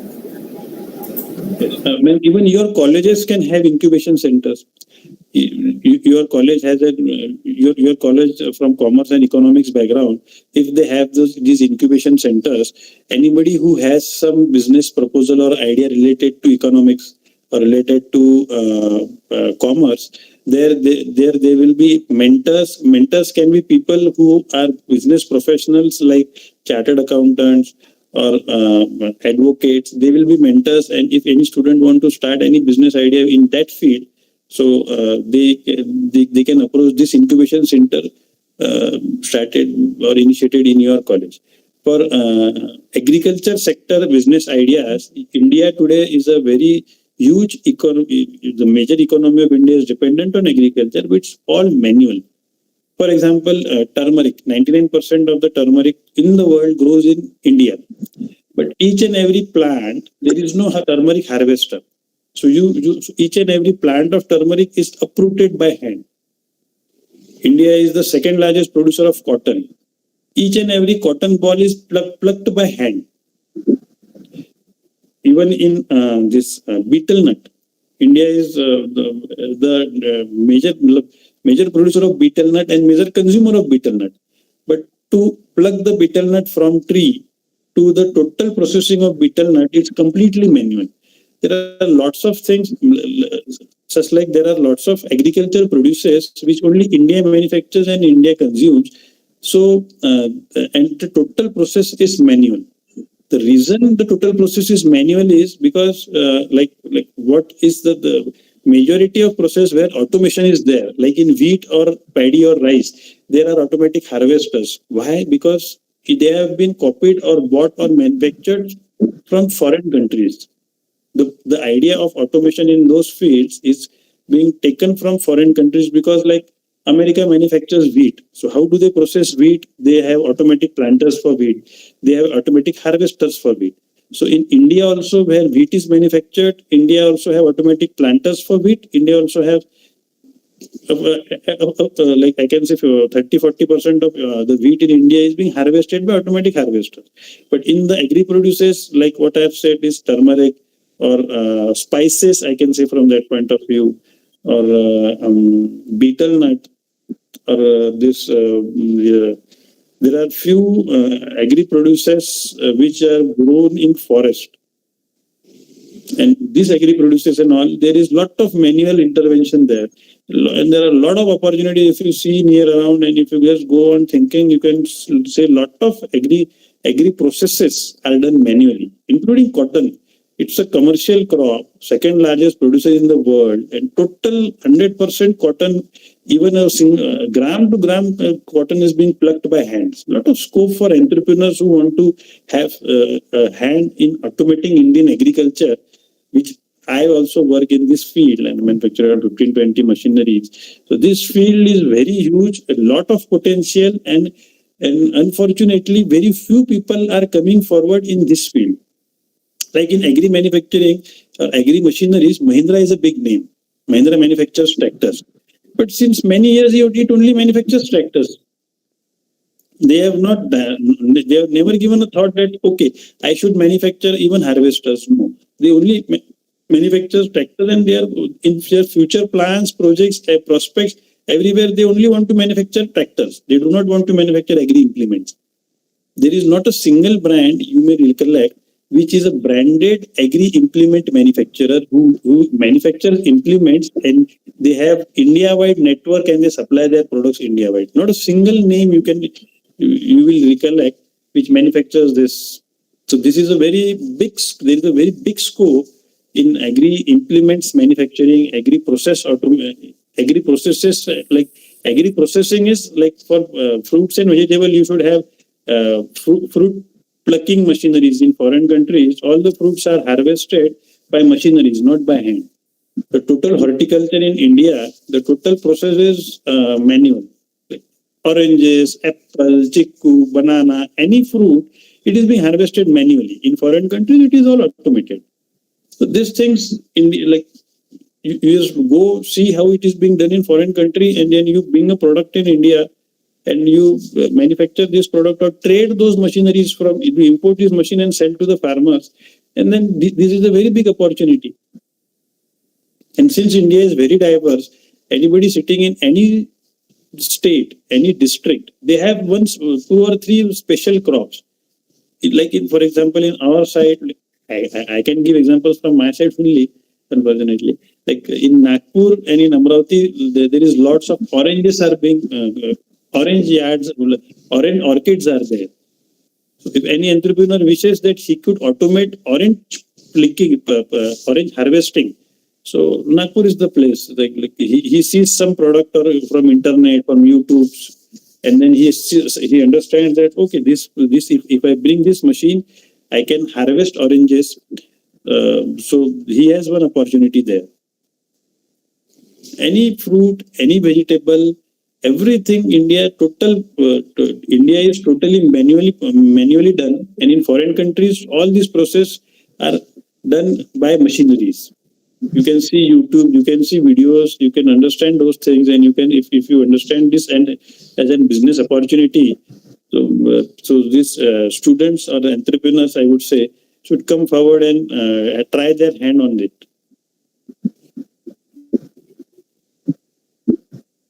Right now in our college, we have agricultural BSc is there, microbiology, biotechnology, biochemistry, botany and zoology courses are chemistry.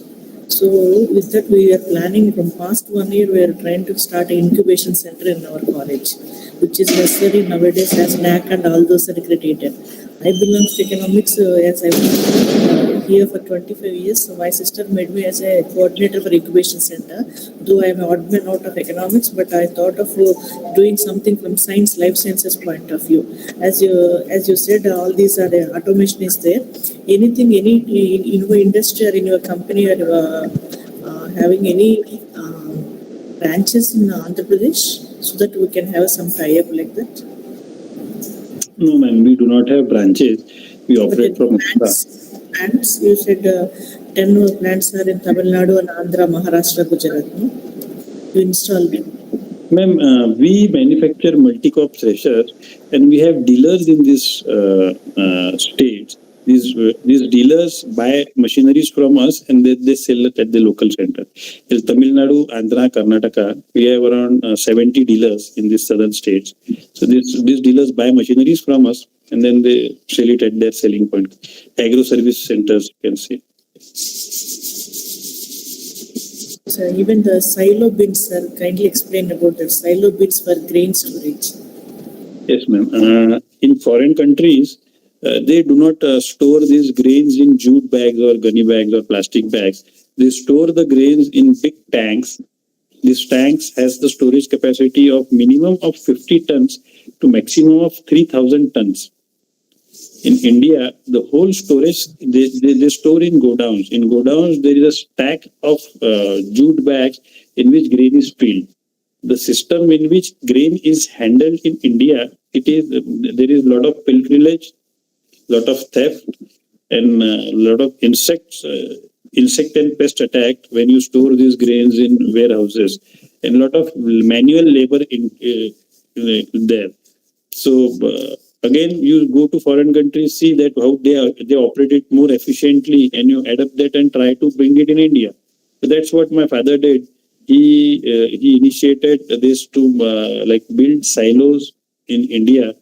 Around in 2006, we got first assignment to build silos in Uttarakhand. In northern states, like in Punjab, Haryana, Uttar Pradesh, Uttarakhand, the major crop is wheat and paddy, and it comes in such a huge quantity that they require we got that break and opportunity. Major of our silos are being installed in northern states where the volume of these crops is huge. So it's a very big.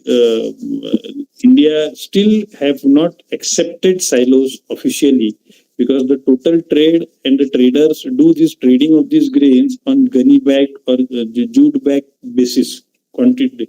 Like they have 30 kg, 50 kg packing of this, and then there is a labor who holds it, puts it in truck, takes it to different centers and all. It's very inefficient and loss-making process.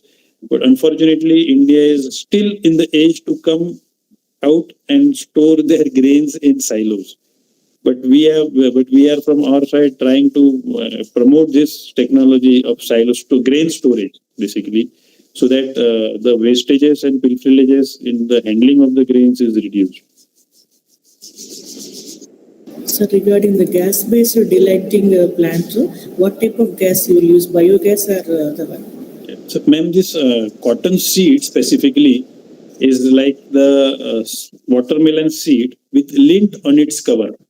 So when you pluck this cotton ball, in very few regions, cotton is being produced. Fortunately, in the Vijayawada region also, there are cotton is being grown as agriculture.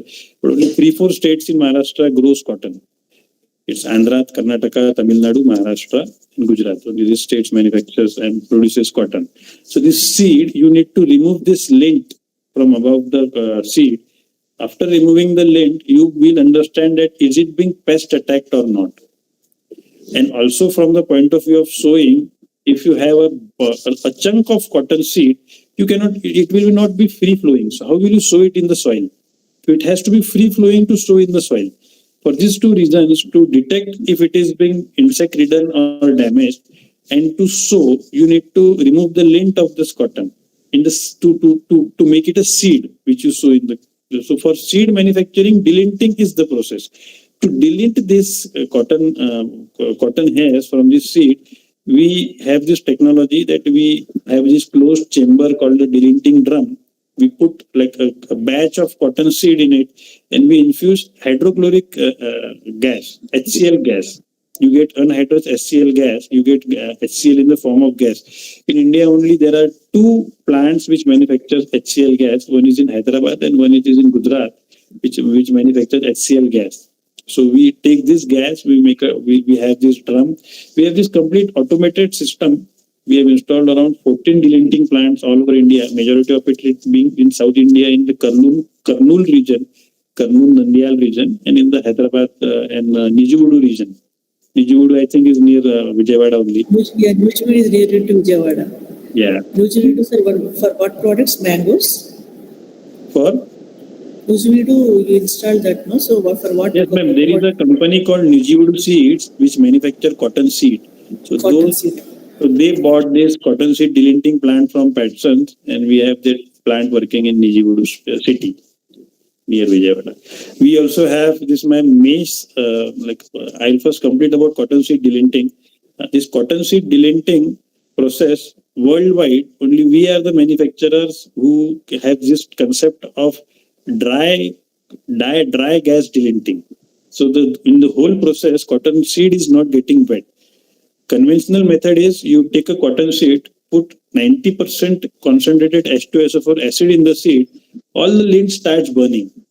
So there is a smoke, and once you see the black surfaces of the seed, you put lime to neutralize that process and to stop the process. This is a very raw, crude and pollution making process, and then they wash all this with water and they put all this water in the soil.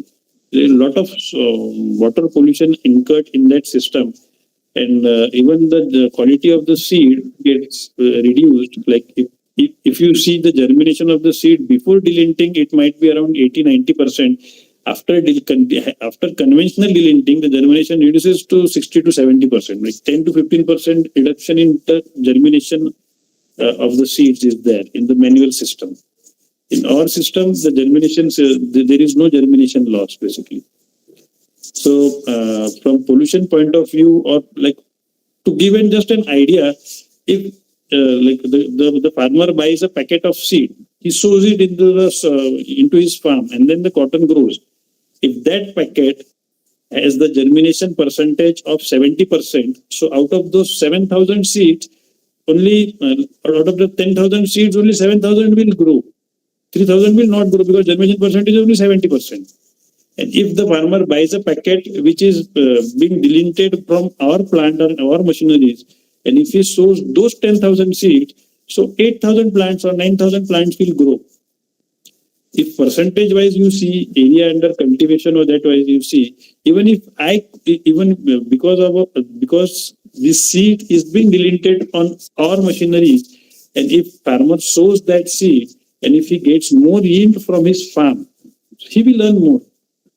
If you understand the ecosystem, we only supplied a machine, but even the farmer who sows the seed, he gets more yield because our system is efficient.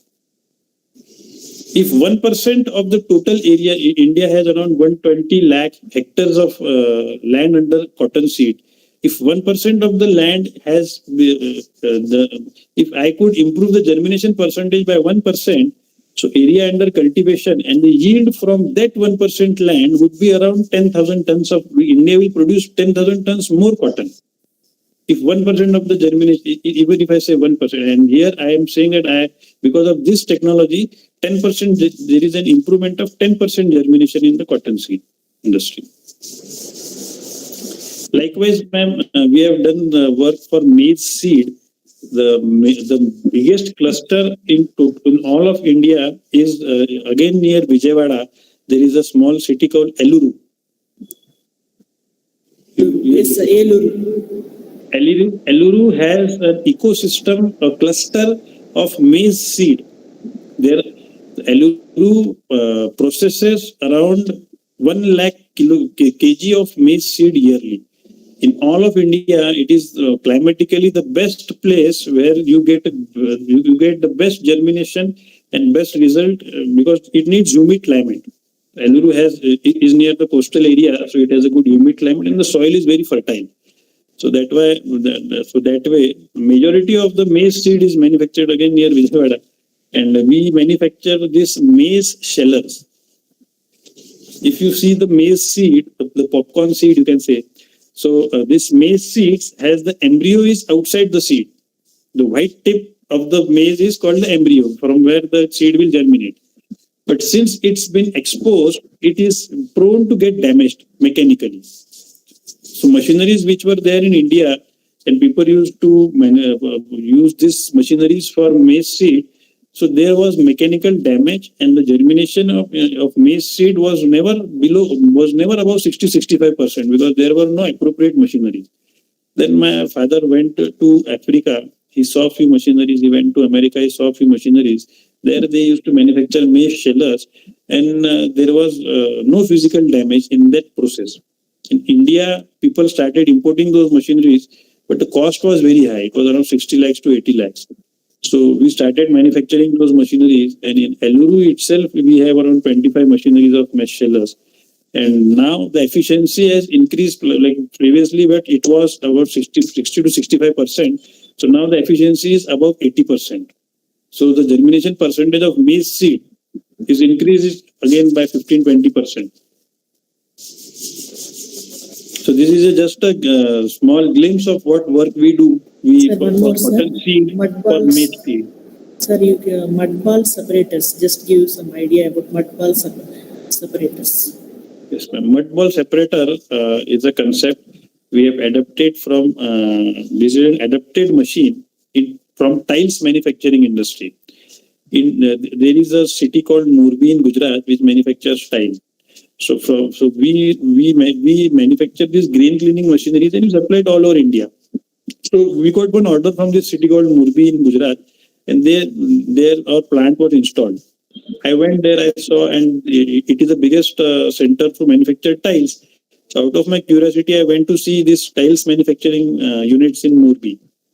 There I saw there was this white clay, and it was going through a conveyor, and out of end of the conveyor, the black spots from that white sand was being separated. So I asked them, how are these black things getting separated? They said there is a magnetic roller in this conveyor. So these black spots are iron powder.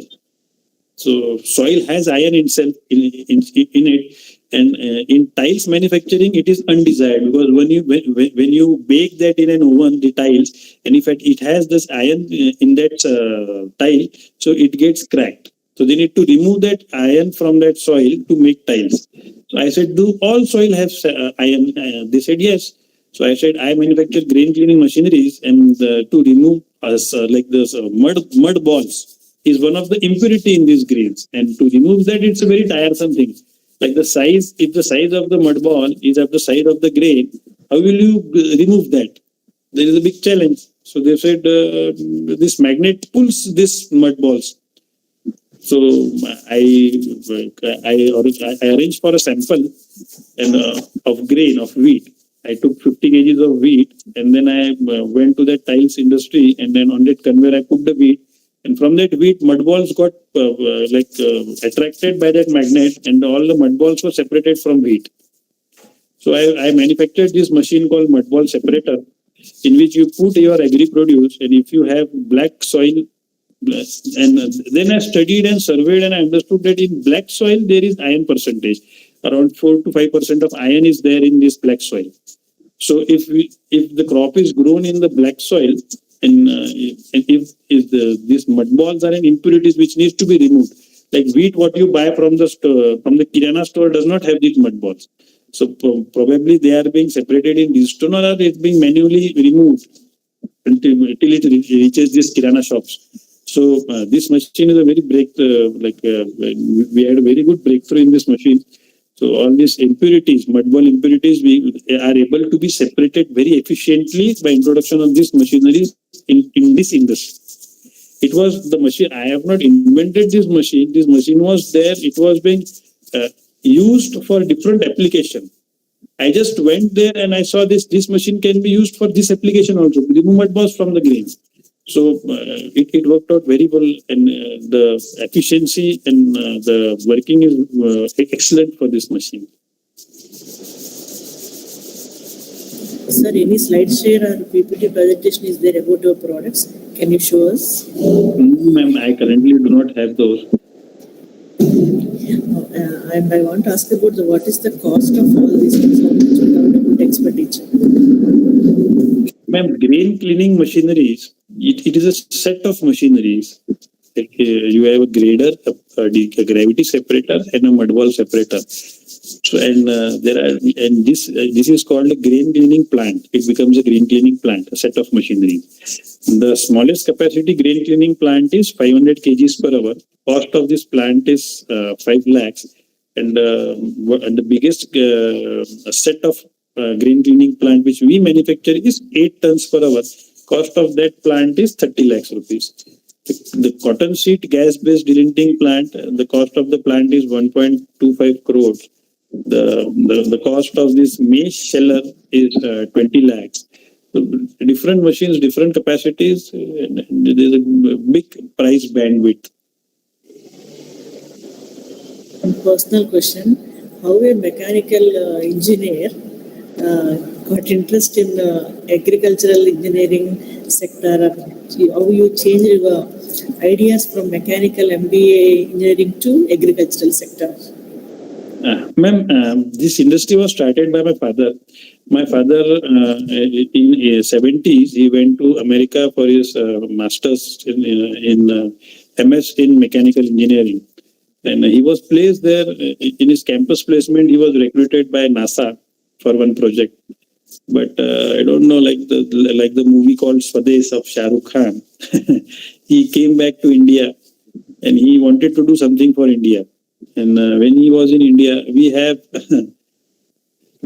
this agriculture university in Akola. So it is called the PKV Agriculture University. So so he a lot of our relatives were the professors there in that university. So coming and going in this university was his local thing. And he thought that India, and he was in America, so he had seen that the agriculture processes there are fully automatic. And my grandfather had this seeds and fertilizers trading shop in Akola. So that was a background to select agriculture engineering. The field was selected by my father, and that gap he saw. So he developed and manufactured all these machineries. I recently joined 15 years back, and I also had that passion because of him. I also had that passion, and since childhood, I have seen that I used to get fascinated by all these stories. What my father did for the industry, for Indian agriculture. Like this much is being saved. People had to buy this 30 lakhs rupees machine. Now we manufacture this and sell it to 3-4 lakhs rupees. So a lot of Indian money is saved by the Indians and all. So I was fascinated since childhood by his stories and success stories. So I also decided to join his industry. So that's how it started. And then I entered, and I also had that same vision and same knack to see the gaps which are there in this agriculture engineering sector. And I also delivered, from my point of view, around 4 to 5 machines I have developed and delivered, which in this field are working very good. Sir, we request that we have any, if at all, any collaboration or any consultancy, any MOU with our college, we request you to kindly consider our plea so that we can also have Definitely. some sort of MOUs, and we can start here with students, young students. We have very good young science students are here, so that the technological, as you said, agricultural technology with agriculture, so that we can take up with, we have agriculture department is also there. So we will contact you, and we request you, as you are so close to Nujividu, why can't you start in our center? So that's our plea also. Yes, we can work it on that. I can also be, if you start this, you are the coordinator for this incubation center. So I can also be a mentor for that. If students and entrepreneurs want to start an industry related to my industry, so I can be mentor for them in that field also. Yes, sir. Thank you so much. And I request the participants, if you have any questions, you kindly get the information from sir. Sir is giving a lot of information. Kindly grab it. Sir, Amit sir, Krishna district, Godavari districts are the rice bowls of the country. Yes. Maybe with this seminar, you have to make our rice growers know that these silos are very, very useful for them. Yes. Because when it is used by Uttarakhand, then Punjab and Haryana, these Godavari districts, rice bowl of the country, are no less in terms of quantity they produce. Yes, yes. So maybe this seminar should make you get into these districts and expand your reach even to the Andhra Pradesh and the South Indian districts. Definitely. And your father should get Bharat Ratna, sir. See, I'm not very familiar with what are the different things for whom they give and all, but great service. So really, my namaskarams to him. Okay, really great people, very great inspiration. When we lose a little bit of salary and compromise on some of the things, feel very bad that missing something and all. So this type of stories motivate us to contribute to the country. Okay, so nice. Thank you so much. You are the right person for this platform. Thank you, man.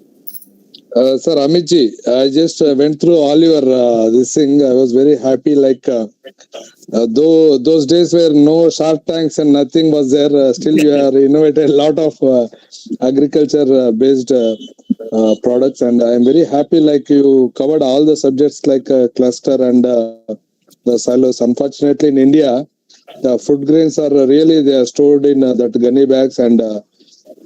The other material which is not so important other than food and all, they are storing in silos. We need to stop.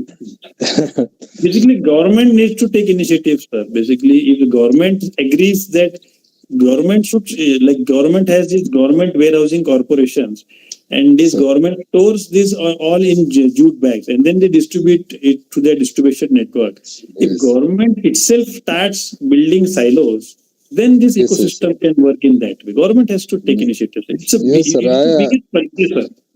Yeah, actually, my past experience was in silos and pneumatic conveying systems, like from silos to cement conveying, something like that. So I was very much connected to your subject, and I was very happy. Like lot of innovations over that, and I observed one thing like.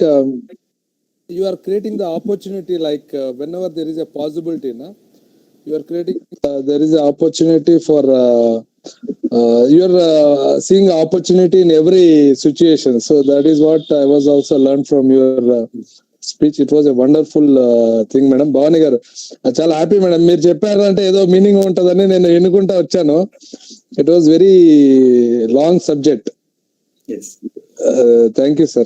Thank you. Thank you very much. Thank you, sir.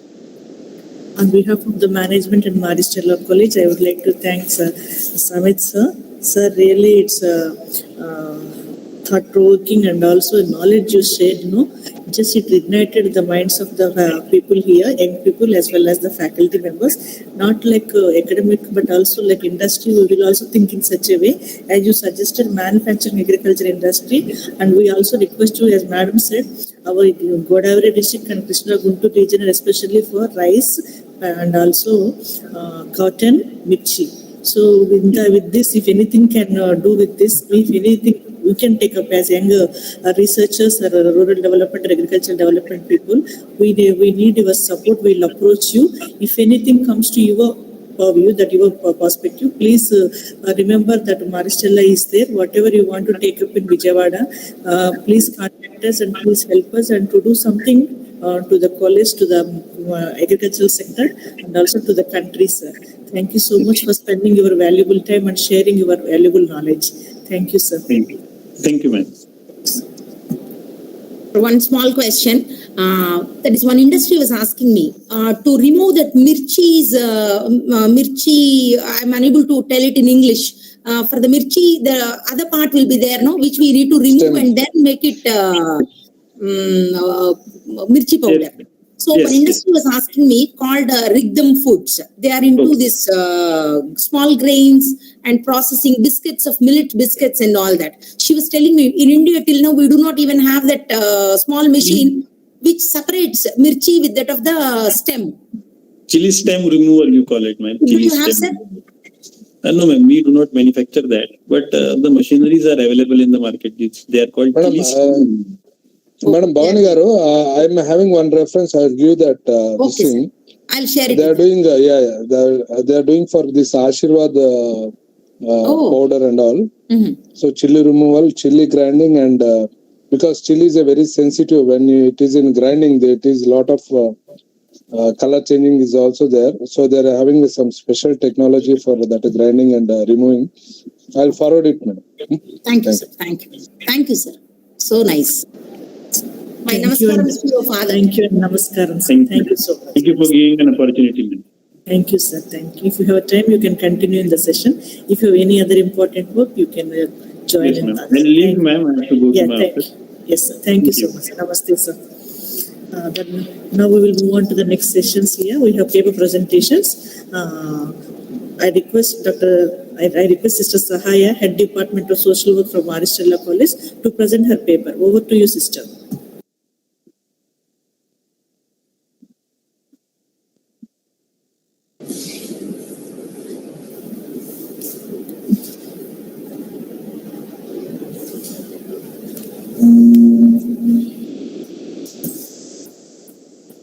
Good morning to everyone. Am I visible? Am I audible? Yes, sister, you can proceed. Yeah. I'll just present my PowerPoint presentation now.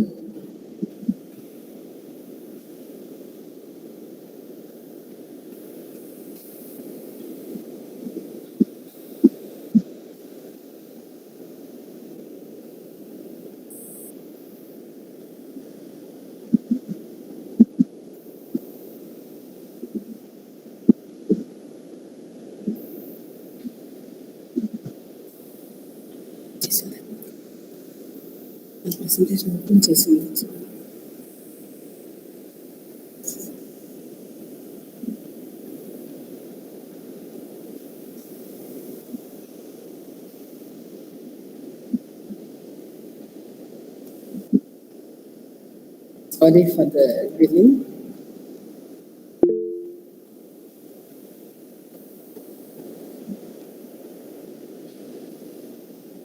Can you see? Yes, sister, proceed. So, good morning to all of you. As you know, I am Sister Sahaya, the Head Department of Social Work, and I am a person from the social work background. But I love this topic of self-reliant economy. So, before I start my talk or my speech, I'd like to say a few words of thanks to Josephine ma'am for organizing this in our college and including a department like us, making us part of this webinar. And I'm very happy to present this. And my presentation will be very short, and in between I want to share what we have recently experienced about this self-reliant economy in our fieldwork. So the topic that I have chosen is self-reliant economy, experiences from the pre and post-independent India.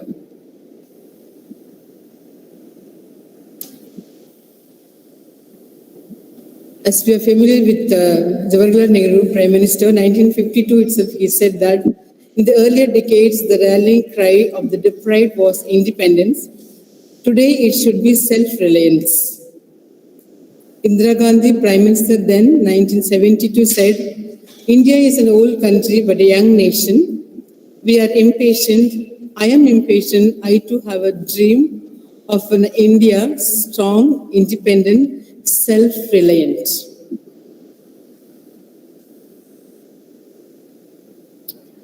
I just want to give a word of explanation about this self-sufficient economy. You all are familiar with this term.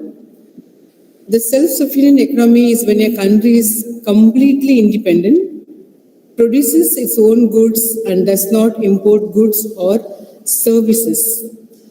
So this term self-sufficient economy is sounding very, very meaningful, very effective. As an Indian nation, I think we have a long way to go.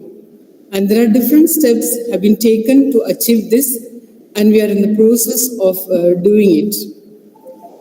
So the characteristic of self-reliance is a social and economical ability of an individual, a household or a community to meet essential needs, including protection, food, water, shelter, personal safety, health and education in a sustainable manner and with dignity. So self-reliance is not just a country growing by itself, but every individual in the country. So self-reliance, we need to concentrate on a local level individuals, of course, household, community, state, and as a nation as a whole. So here I'd like to share about the experiences from the pre-independent India. So pre-independent India, in pre-independent India had a flourishing economy based on agriculture and handicrafts. The quality of workshopman in field of textiles and precious stones was high, leading a worldwide base for Indian products. So the British policy was to turn India into an exporter of raw materials and consumer of finished goods. Here I want to make a stress on this word, to turn India into exporter of raw materials. You mean to say that we give them the raw materials and we get back the finishing product. That was the purpose or a policy of British rule. And we know how we have been under them, having no freedom. Even we had no freedom of expression. That was the situation of pre-independence India. So before independence, India was recognized as an illiterate nation. After independence, it has a good developing rate in literacy rate. So we are very proud today the literacy rate of India have been increased. So before independence, India was a huge nation. After independence, it got divided into 3 different parts. So before Indian independence movement in the early 90s, India had been under the influence of a foreign ruler for its entire history. It was never in the control of its own political destiny, nor was it ever considered a legitimate count. Having this as a background, even though we won freedom on 14th August 1947, then itself there are many leaders like Nehru, Gandhi have worked for this. There was also reform in economy and 5-year plan, later came a 10-year plan. And there are 2 very, very influential Indian economists who always think about the development path. So then, in pre-independence India, agriculture had its dominant sector, agrarian economy. The Indian economy was mainly agrarian under British rule. Above 85% of the country's people lived in villages and relied on agriculture for the living, neither directly or indirectly. Even when we take this industrial sector, even though it had a tradition of producing the best handicrafts in the world, India was unable to create a sound industrial base, and no equivalent modern industry base was allowed to take its place. So since we had no freedom, we have been following the rules on the sector that was introduced by the British rule. Afterwards, there was a decline of India's indigenous handicraft industries, resulted in widespread of unemployment, and rural people were suffering. Rural suffering was there because of this. Then foreign trade. Since ancient times, India has been a major trading nation. India became an exporter of primary products. So we have been busy exporting. As I said earlier, we have been exporting to the demand of people in abroad, in foreign, and we have been getting the finished goods from them. This have been have pulled down our economy. The next point is infrastructure. In India, fundamental infrastructure like railways, ports, water transport, posts, and telegraph was developed to serve various political interests, rather to offer basic comforts to the people. For one example is roads to help the army mobilize within India. So the Britishers had their own selfish motive in developing our roads or in developing education institutions, but the development did not happen what it's supposed to be. Self-reliant economic experiences from the post-independent India. So if we see after independence, India woke up, I can say. Post-independence, India focused on becoming self-reliant by minimizing the imports and manufacturing essentials and goods within its domestic boundaries. While this led to self-sufficiency, it also caused limitations in terms of availability of financial and intellectual resources. So, minimizing imports, in the sense we have minimized our dependency on the foreign goods, where the local essential goods have been produced and we have been trying. We are not now, I can say that we have not fully come to the stage of self-sufficiency. India is still striving for that. As we all know, during this pandemic of COVID-19, if we see demand versus supply was one of the most crucial issues of pandemic. We were at the forefront of the vaccine development research, eventually becoming one of the largest manufacturers and exporters.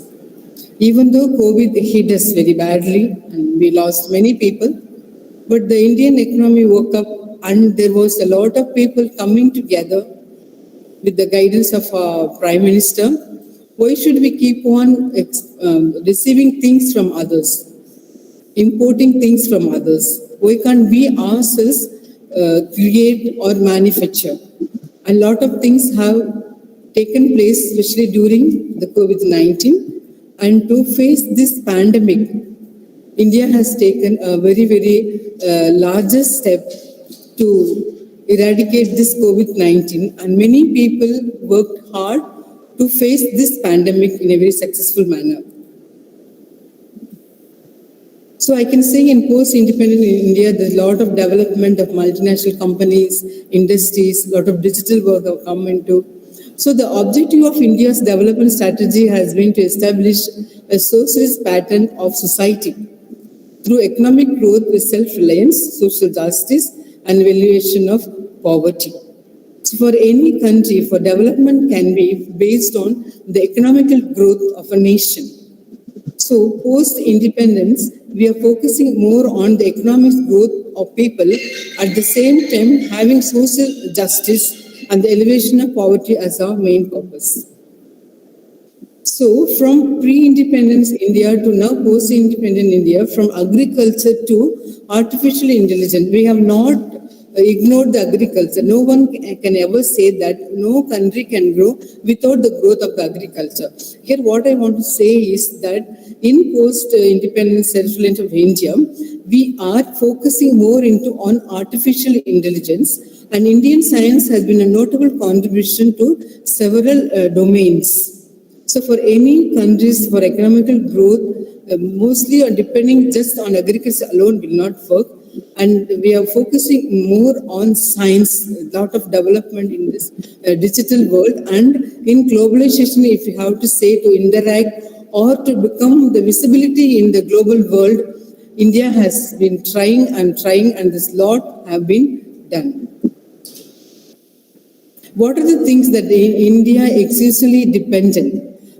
For example, I just have drawn a few examples. There are several examples. The first example is the oil exporting economics, dependence on foreign exchange. I'm not going into details.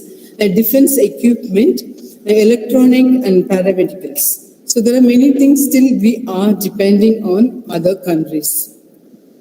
So during this time of, as I said, there is a lot of dependence on other country, and we have developed so much of technology to face this COVID-19.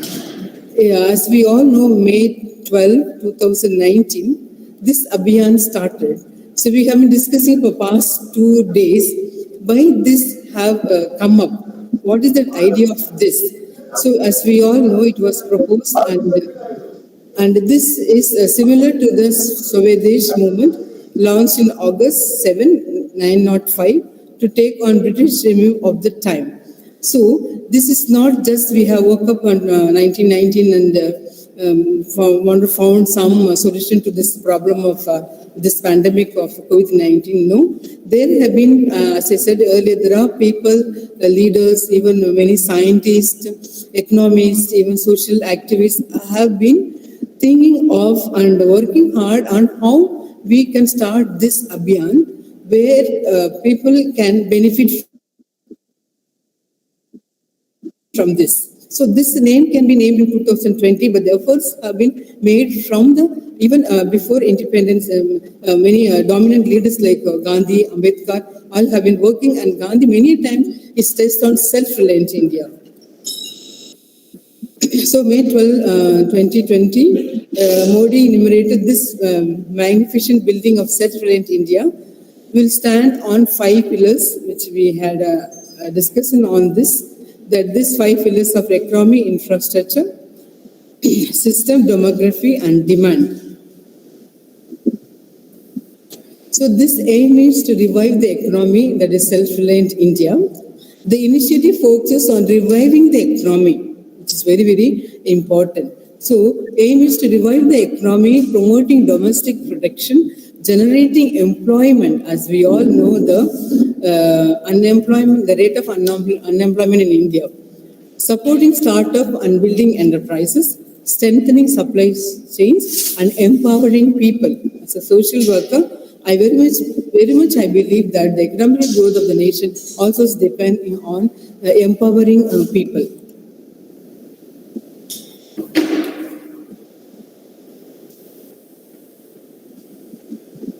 I just want to finish my expression of talking about pre-independence and post-independent India. This one example is that I have just written here, tribal area in Mukka village in Boboli, where our students have gone for their internship.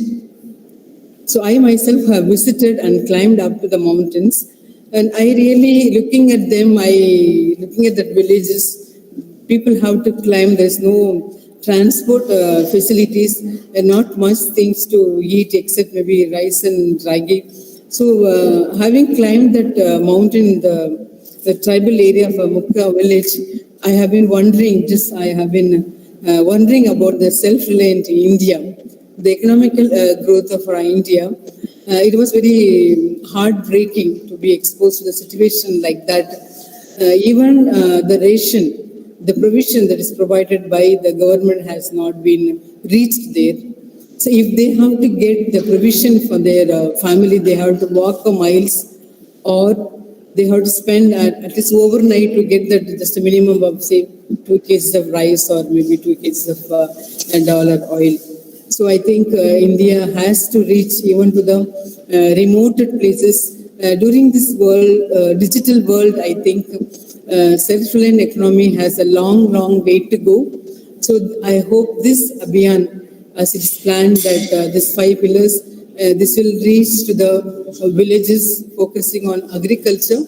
So agriculture and the digital world must grow together, and I accept there's a lot of changes, there's a lot of growth in India, but I think after having seen that villages, after listening to the students having experience of 26 days in the tribal area, I think India has a long way to go. And as an academician, as a social worker, as a professional social worker, I think I also have a role, a greater role to play in this. So I just want to conclude that for India to be truly self-reliant and self-confident, public investment in education is important.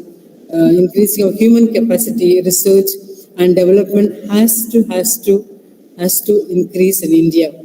So I want to thank the listeners for listening to me patiently. I have just shared my viewpoint of self-reliance of economy of India.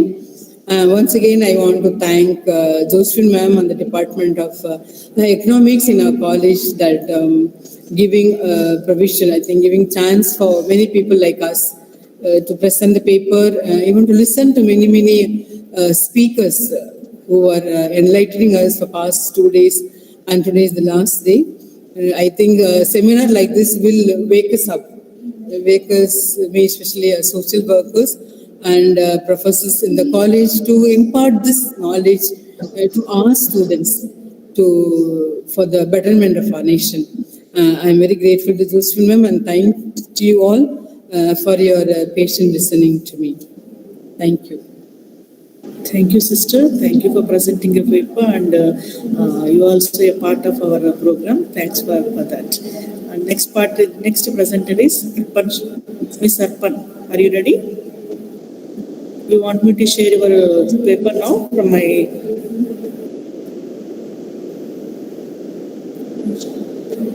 Arpan Shah?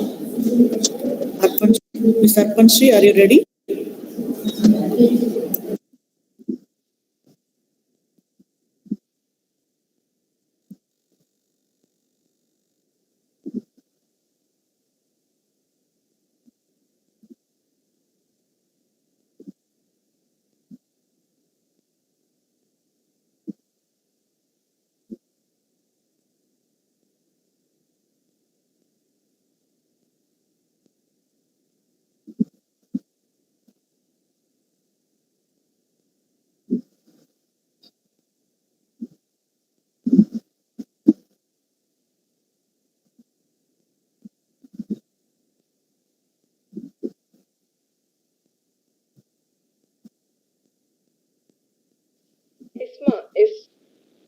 Yes, Sarpan. Congratulations for coming forth and talking about a big topic. Very nice of you. Carry on, you can start. I am sharing. Just you see, this is okay, slide. Okay, whenever you say next, I will forward, okay?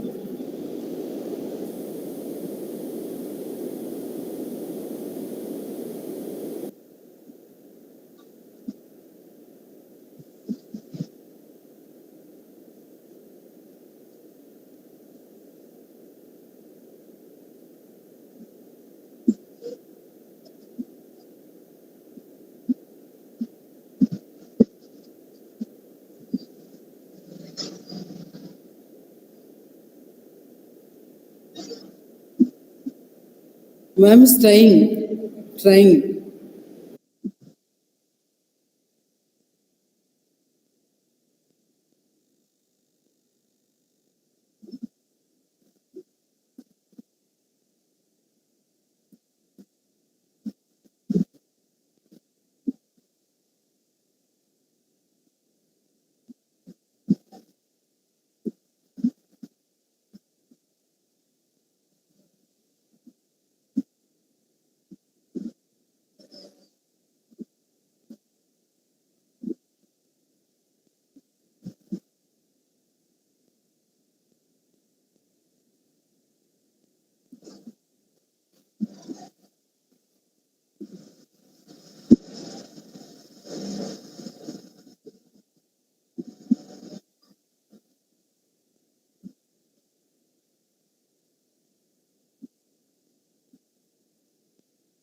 presentation.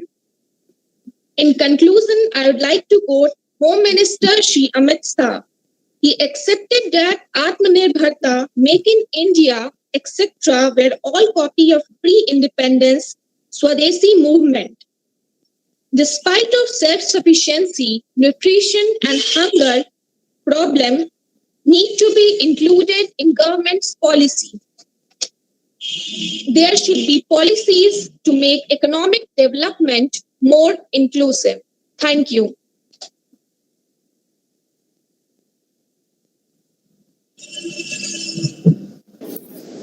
Thank you, Arpan. And we have students from VIT College of Engineering, VIT, Amaravati. You can present your papers. I think Vishwanath. Yes, ma'am. Yeah, please, you can present.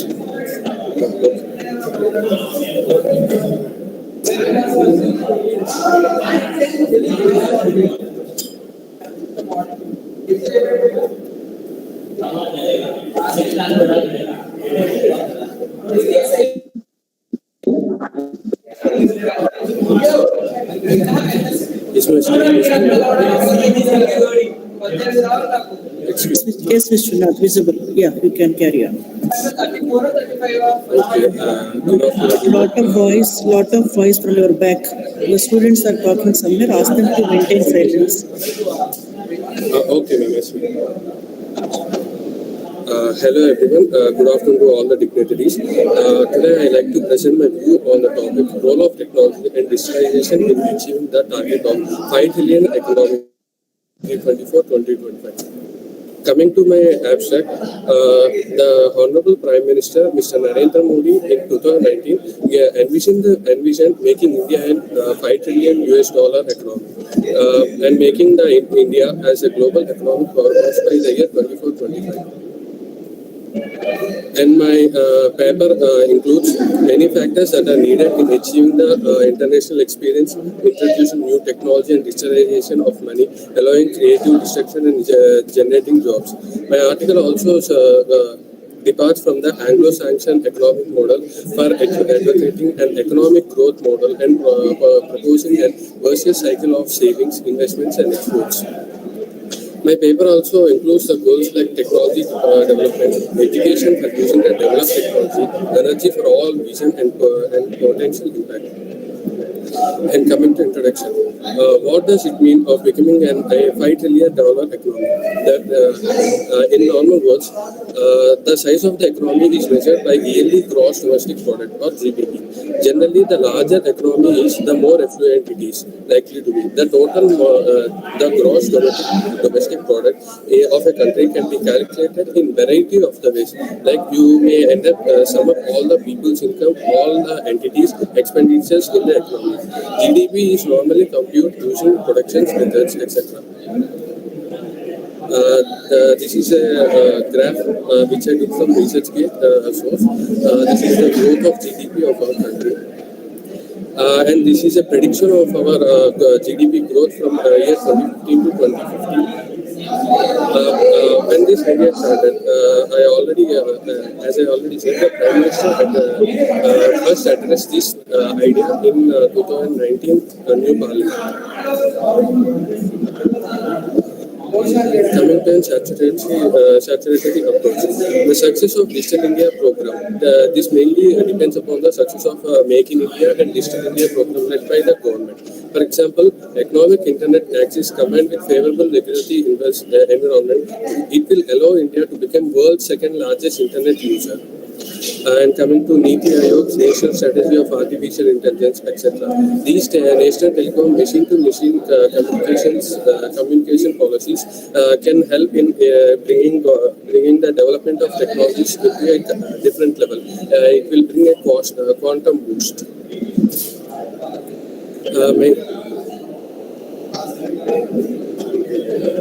Mainly, the main fundamental building blocks of digitalization to achieve $5 trillion economy is digital literacy. The exact meaning of digital literacy is digital literacy is the ability to access, manage, understand, integrate, communicate, evaluate, and create the information safely through digital devices and network technology for the participation in economy and uplifting the economy of the country. One might ask why digital literacy is so necessary in the country. The answer is very simple. India has a very huge number of active internet users. For example, the currently approximate of 500 million internet users are present in India. By end of 2022, it is predicted to be 630 million of users. While our rapid digital expansion is commendable, we must outlook the stark urban-rural gap. By this, we can also help the urban India to come into more development. And present condition of this is the Digital India effort encompasses the current digital literacy initiates in the implemented India. The main objective of this is to achieve the universal digital literacy. And the main policy the government is running is National Digital Literacy Mission, NDLM. This is a part of the core Digital India program. It is mainly the approach of this NDLM is to train 52.4 lakh rural persons to get them into doing digital approaches. Due to this policy, the impact will be on employment, digital education programs, speed and quality of the services, healthcare, etc. The next one is digital connectivity infrastructure. The collection of all technical and human components, network systems, etc. that contribute in functioning the information system, which indirectly contributes to the increase of the GDP and economy. This is all the things comes under digital connectivity infrastructure. The main policy and law that is run by the government is also digital India. The main objective is to convert India into digitally empowered society and knowledgeable economy. For this, they are following broadband internet for all Indian cities and villages, universal phone accesses, and CSC, Common Service Centers. These are some of the plans which government is following. National e-commerce, which is launched in 2015 as e-Kranti, National e-governance plan, BharatNet 136, and the Common Service Center scheme, etc. The next comes digital economy policy. Digital economy policy analyzes the current situation and identifies the concerns, the issues that need to be solved, as well as recommends some suggestions for the current issues like data governance, cyber security, surveillances on the data and information, giving new technologies, helping in digital payment platforms, regulations, and growing, and also helping in uplifting of new law in digital taxations, etc. This is some of the information I wrote about data governance, cyber security, digital payment, etc. And coming to India, agriculture is the backbone of India. So definitely technology improvement in agriculture also helps in achieving $5 trillion economy by 2024. Coming to the past 2014 to 2025 years of time, we can see the red line. The red line indicates the agriculture and allied services. The agriculture and allied services lost around about 15% of their market share. This is because of many issues, like some of the issues which I have given is these main issues. If we solve this, we can uplift the market share of the agriculture and allied services, like getting farm laws into much effect, making the small land holdings, the farmers into patadari, the owners, increasing the availability of quality seeds at the right time, availability of manures, fertilizers, pesticides, etc. Also availability of irrigation facilities and more improved technology, mechanism. Also, soil erosion and soil pollution, they need to be also decreased by helping using the natural fertilizers, lack of agriculture marketing, by making the farming, by if we treat farming as a business and farmers as a businessman, definitely we can improve the market, agriculture market in India. And coming to banking sector mainly takes up to 23 to 37% of GDP. That's why need and progress in digitalization technology in banking sector also uplifts our country's GDP. The main digitalized services that are provided in India are ATM, automatic teller machine, ECS, electronic compensation services, EFTs, electronic fund transfer, RTGS, real-time gross settlements, and point of sale terminal. If we if we improve our technology and if we help in providing these services, we can definitely uplift our banking sector economy. And coming to this photo, this is I took this from the directly RBI database. If we see from 2014 to 2018, we can see the push up to online app-based e-banking and internet banking processes. Mostly the customers are liking these online based payments. And coming not only agriculture and banking, if we see the Anglo-Saxon model of economy, I got inspired from the Anglo-Saxon economic model and built a three-pillar strategy.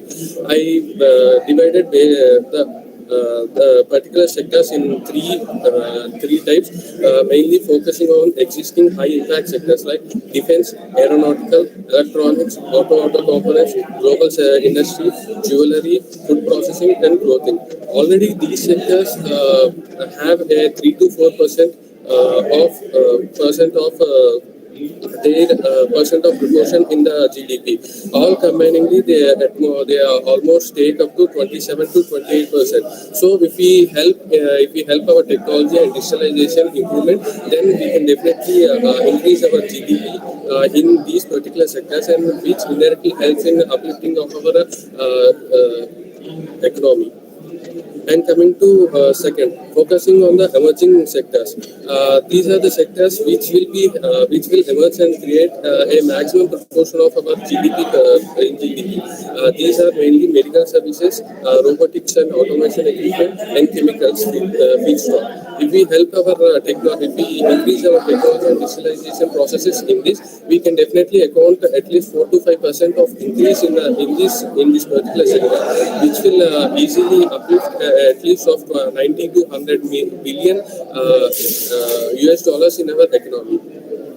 And coming to the third, if we definitely focus on micro, small and medium enterprises, this will also definitely help in uplifting our economy, improving access to funding, insurance schemes, fintech innovations and securities.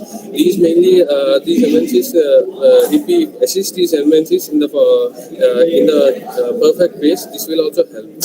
In conclusion, currently due to the COVID-19 evident,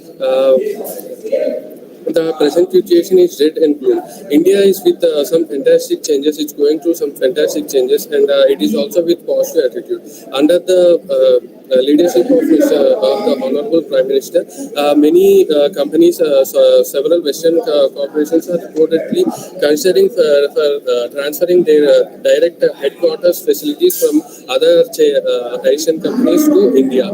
This will definitely help our increment in the economy. Many Indian chemical businesses have started setting up their companies in other Western countries. This will help in the incoming of the money, and definitely this will help in exporting of our goods from our country. And if we help our technology and digitalization in perfect manner, agriculture and banking sector, etc., definitely the importing of our country's needs will be decreased and exports will be increased. Because of this, we can also increase our rupee value. With this, by going through all these techniques and correct techniques and correct points, we can definitely help our economy to grow up to 5 trillion US dollars by the year of 2024 to 2025. Although this seems to an cavex dilemma, if we follow the initiatives proposed by our Honorable Prime Minister, we can definitely achieve. Some of the references which I use are these. Thank you for this opportunity. Thank you, Vishwanath. Thank you, ma'am. I request all the VAT students. I think you are presenting your paper from your classrooms. A lot of disturbance from back. Kindly see to that they should maintain silence, or you go to such place where there is no disturbance at all. Sorry for the disturbance. Definitely tell to my fellow students. Fellow students. Yeah. We have here other paper presenters like Satyaharsha, Ramakrishna, Yes, ma'am, Pavan Kalyan, and Dhavala Sai. Who is ready? You can start. Satyaharsha, are you ready? Ma'am, I'm trying to search for a book placement. Yeah, please, no? Can I come after 5 minutes? Yeah, later then, otherwise, the other one is there, no? Ramakrishna is available. Pavan Kalyan Reddy. Pavan Kalyan Reddy. Just 2 minutes. Yeah, both of you. From VAT, ma'am, just. Yes, both of you can present. Take over to VAT students.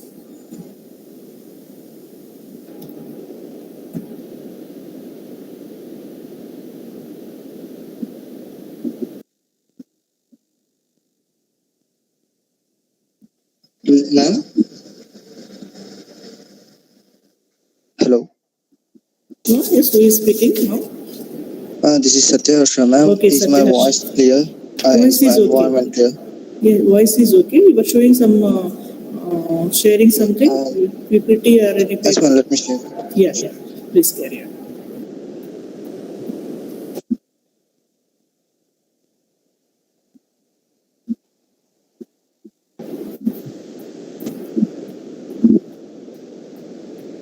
Can you see my screen, ma'am? Yes. Yeah. Yes. Hello, everyone. My name is Satyaharsha, and I'm doing my current third year BTech in VITAP. So my title and topic is towards our Aaatma Nirbhar Bharath, realization of $5 trillion economy in demand and full utilization of power and demand and supply. So here, first, my abstract would be on describing of demand in terms and supply.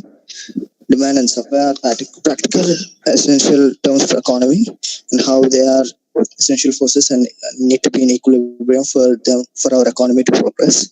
And here I thought about a Keynesian economy approach, in which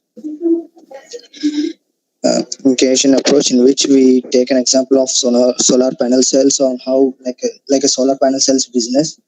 We take on it to increase our demand and supply on new end prices.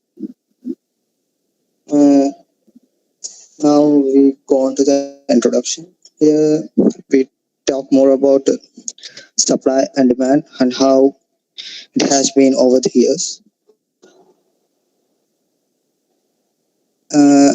From 2014 to we have been currently at 2 trillion in 2014 and another 7 to grow under 3 trillion today.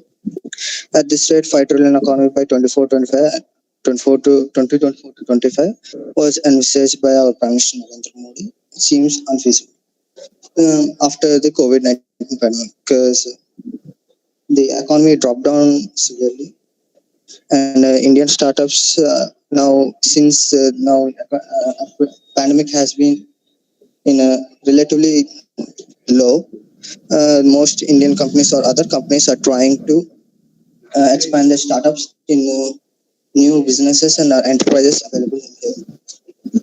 Now, methods for improving economy with new startups. India has untapped opportunity like mass entrepreneurs playing a critical role in catapult Indian GDP, which helps us realize in the 5 trillion dream.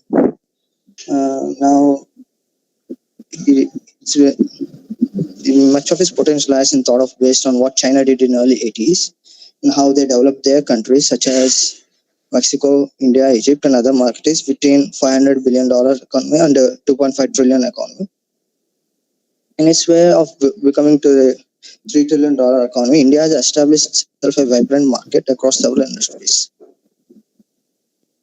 Here we see that more than 80 ecosystems or economy globally have provided a $1 billion startup.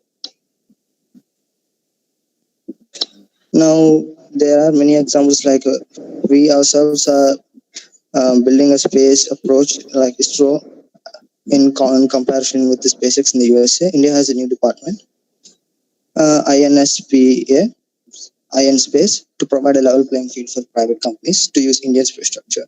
And then another huge opportunity lies in healthcare sector. Since during the pandemic, India has managed to become the second largest manufacturer of PPE in the world and its largest producer of game changer for hydroxychloroquine drug in the world. Now, on Keynesian theory approach, here Keynesian theory economics is on macroeconomic principle that describes general financial spending and its implications for output, employment, and inflation. In this try to spend Great Depression. Now, implementation of Keynesian economics in India. The authorities have made several efforts to interrupt the cycle of low financial growth. However, what's actually acquired is the scientific software of Keynesian philosophy. One of the philosophy stands is the monetary spending in place of monetary producers need to be guided persistent in slow economics. According to Keynes, export and critical such as miles in first aspect of combination control. A boom in productivity in place of boom in output is needed here. On such inactivate releases such authorities in India. Like manufacturing in India, demand is manufactured from India. Hello, am I audible?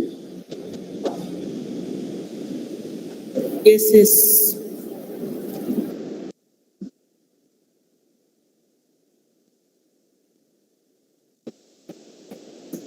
Hello, what happened? Satya Harsha? Is Satya Harsha is there? Any technical problem? Satya Harsha? Okay, then we'll move on. Pawan Kalyan Reddy, are you ready? Yes, ma'am. Satya Harsha again joined. Some technical problem arose, I think. Satya finished your topic? Satya Harsha, you finished? What happened if all of a sudden? Network problem, like his Wi-Fi problem. Okay. Now it is resolved. Yes, ma'am. You would like to continue the paper? Yes, ma'am. Yeah, please continue.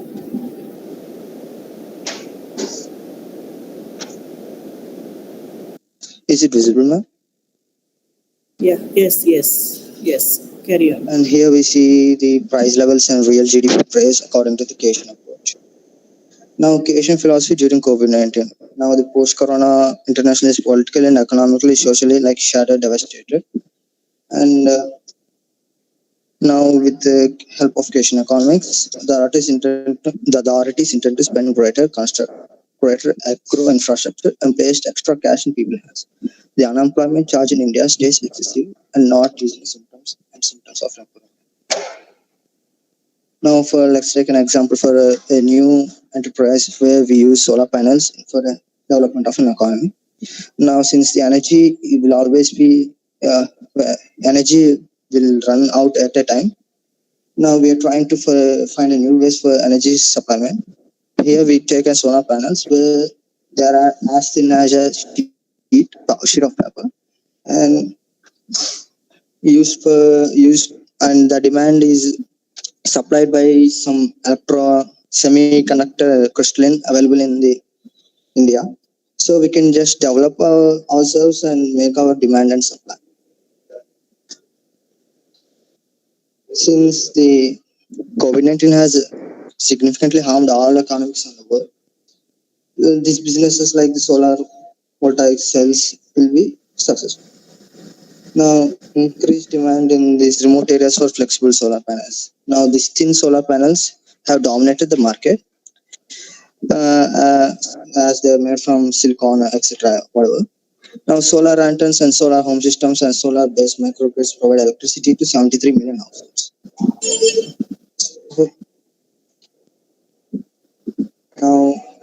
Now the key taking demand and supply. We also approach the law of supply and demand in the theory, and that describes the interaction between the sellers and buyers of a resource. This theory describes the relationship between price given good or product and people willingness to buy or sell it. Here, both supply increases and demand decreases, but we need a stable equilibrium point between these graphs. And here we separately search on the supply curve and the demand curve, and we need an equilibrium state between those two. In conclusion, we can say that the law of demand and supply and Keynesian approach with some example of solar panels only. The economy with the demand and supply are requirement in equilibrium for India for it to reach $5 trillion by 2025. That's it. Thank you, Satyaharsha. Now I request Pawan Kalyan Reddy to present his paper. Pawan Kalyan Reddy, are you there? Yes, ma'am, I'm ready. Yeah, you can present your paper.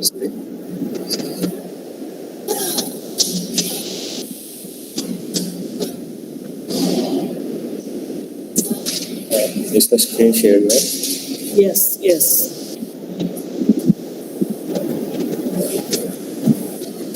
So, hi everyone, I am Pawan Kalyan Reddy from BATAP University. So, my paper is about India's autonomous economic experience before and after independence. So, the abstract of my paper is the India have struggled hard for independence. So, during the independence time, the GDP factors and the economic major fields. So after independence and before independence, the fields that India is higher or lower, and the aspects of that affect GDP statistics. So finally, the Aaatma Nirbhar Bharath by the Prime Minister of India, and the outcomes of it. So the basic information about the sectors of Indian economy is the primary sector, secondary sector, and the tertiary sector. So the Indian economy in the pre-independence status, it was majorly dependent on industry, with the handicraft industry, and the services, which was foreign trade, and the agriculture. Majority of the economy was dependent on handicrafts and the agriculture. Here we can see the statistics that GDP affected based on services industry and agriculture from 1951 to 2013. So the Indian economic journey after the independence, the forex trade was improved vastly from the independence, and in sector of electricity, we have access to the electricity in many of the villages. And the foreign investment in India also increased due to license class pre-liberalization.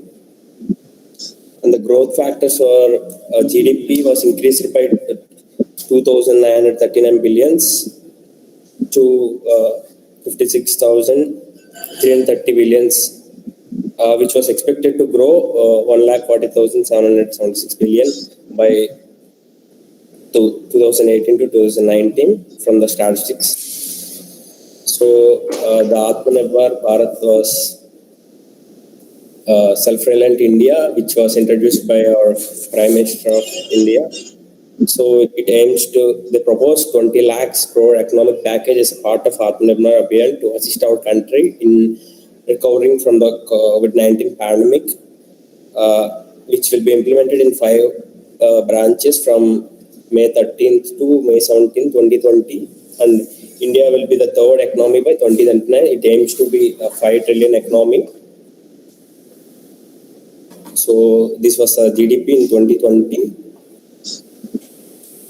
of India. So based on statistics, India had a steep growth in terms of GDP and many economic sectors. Despite growth, India's Prime Minister Narendra Modi is trying to boost the Indian economy by starting Aaatma Nirbhar Bharath. Hopefully, India became success and make India reach 5 trillion economy by 2025.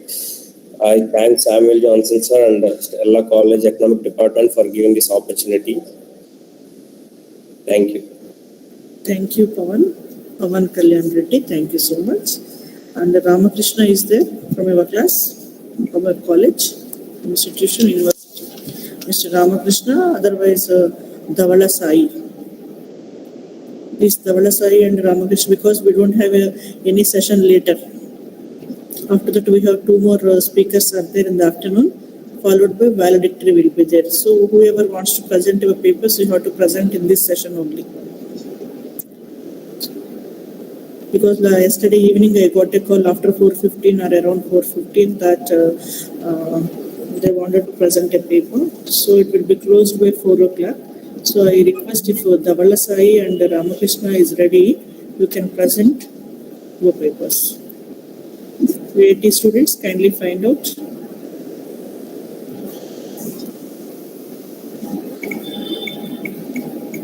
VAT students? Who is that? Dhavala Sai? Yes, ma'am. Yeah, yes. Give me 2 minutes time so that I'll check. Yes.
Dhavala Sai.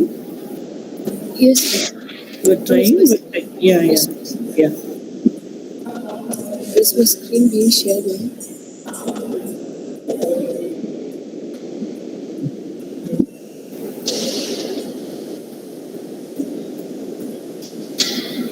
Ma'am? Just now we got one slide and later it was removed. Just check it. It was not sharing. Yeah, just for 1 minute it was shared. let me reshare it once again.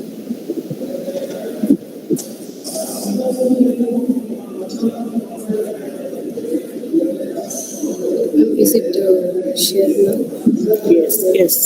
Yes, share. Yes, ma'am. Visible and also audible. You can proceed. Yeah, ma'am. If you permit me, I would like to present my presentation in addressing. Pardon? Yeah, ma'am. If you permit me, I would like to explain my presentation with this using busy software, not with my Word document. Okay.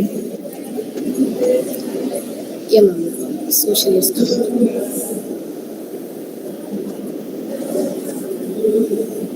Is the screen and everything is visible clear? Yes, ma'am. Visible. Yeah, ma'am. First of all, hello all. My name is Dhavala Sai from Econ Finance VIT, and my topic is need for academia and industrial interlinkage to strengthen the Aaatma Nirbhar campaign.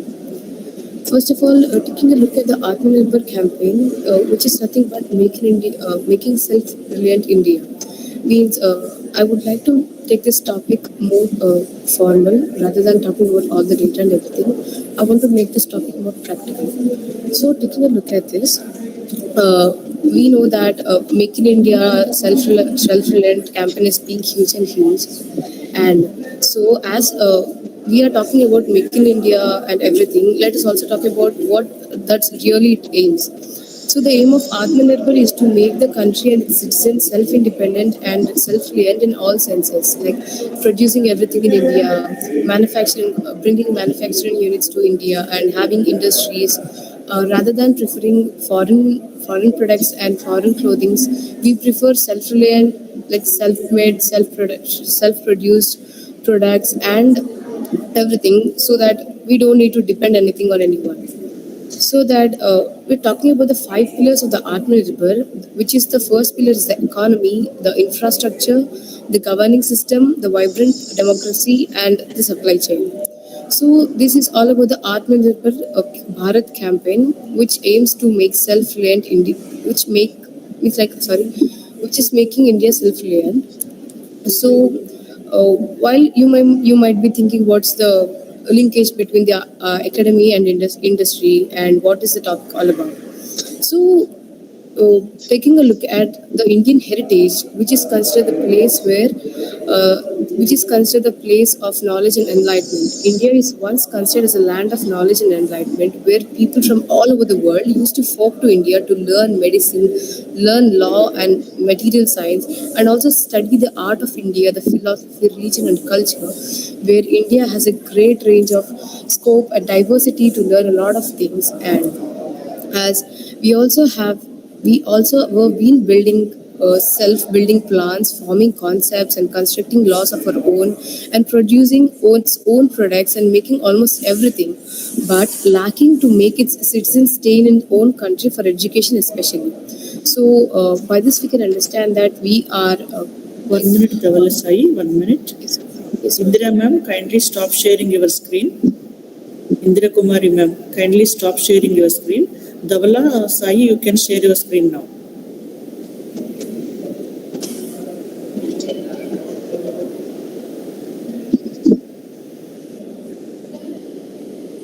Yes, ma'am. Yeah, somebody by mistake they have pressed, I think. So now you take. Is it visible again?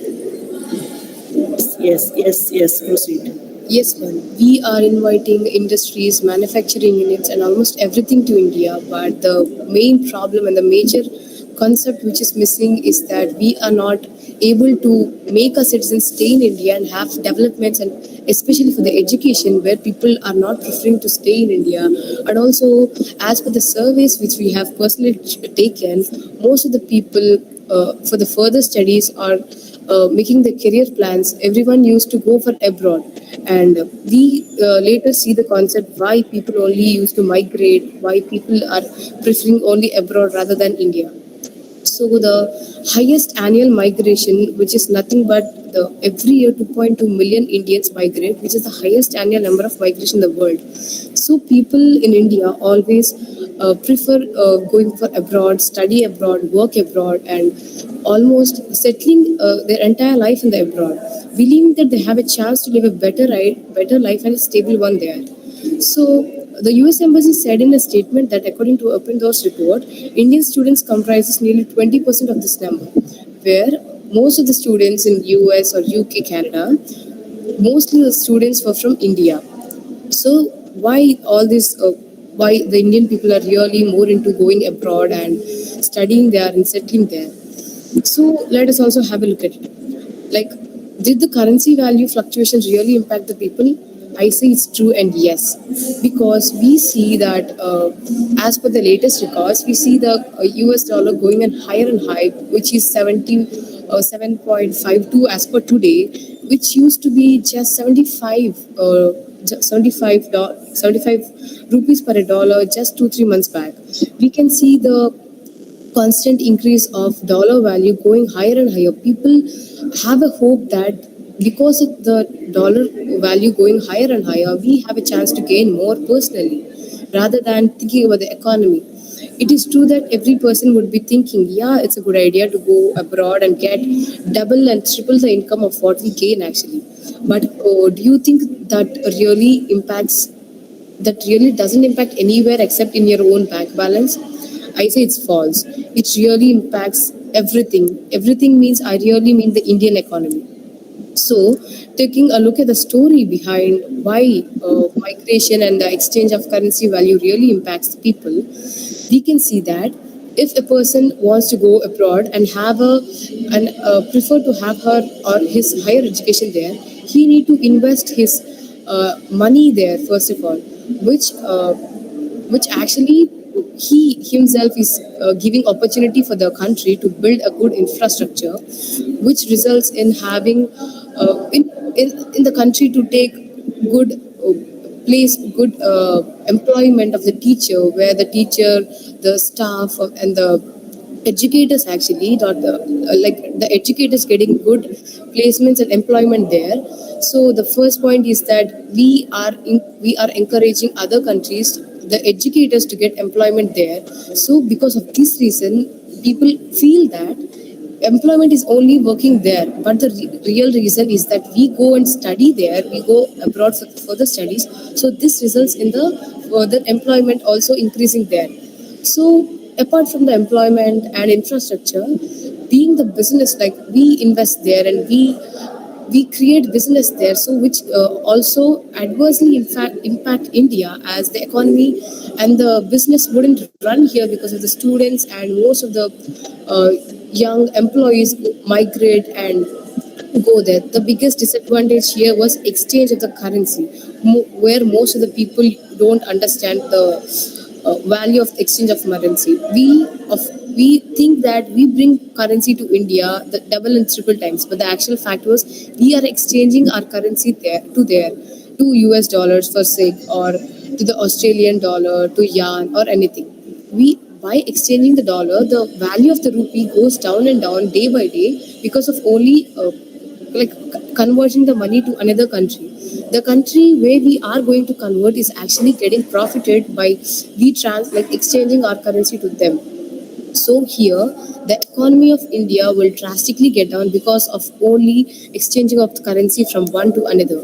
Here we have business in because of people prefer going to US for their studies, for their life settlement, for getting projects there to get their package in dollars actually. So by this, we can see how good the business is going, how the economic flow is actually going there. But we can see in the same similar way, the educators are not getting employed because of the only reason education is not running good here, as most of the people go abroad and settle there.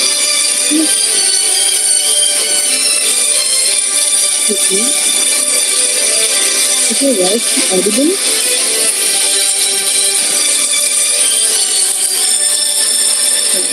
Hello?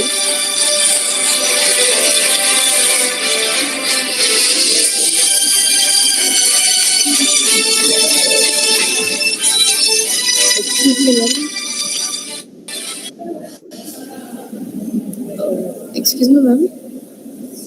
Venkata Prasad garu, kindly mute yourself. Your phone is on, I think. Mute your mic, Venkata Prasad garu.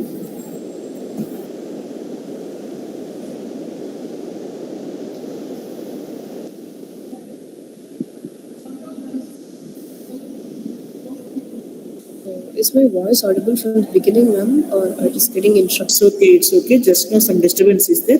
Give me some time where we were muting that SARS mic. Okay, ma'am. Sure. 1 minute, 1 minute. Yeah, ma'am.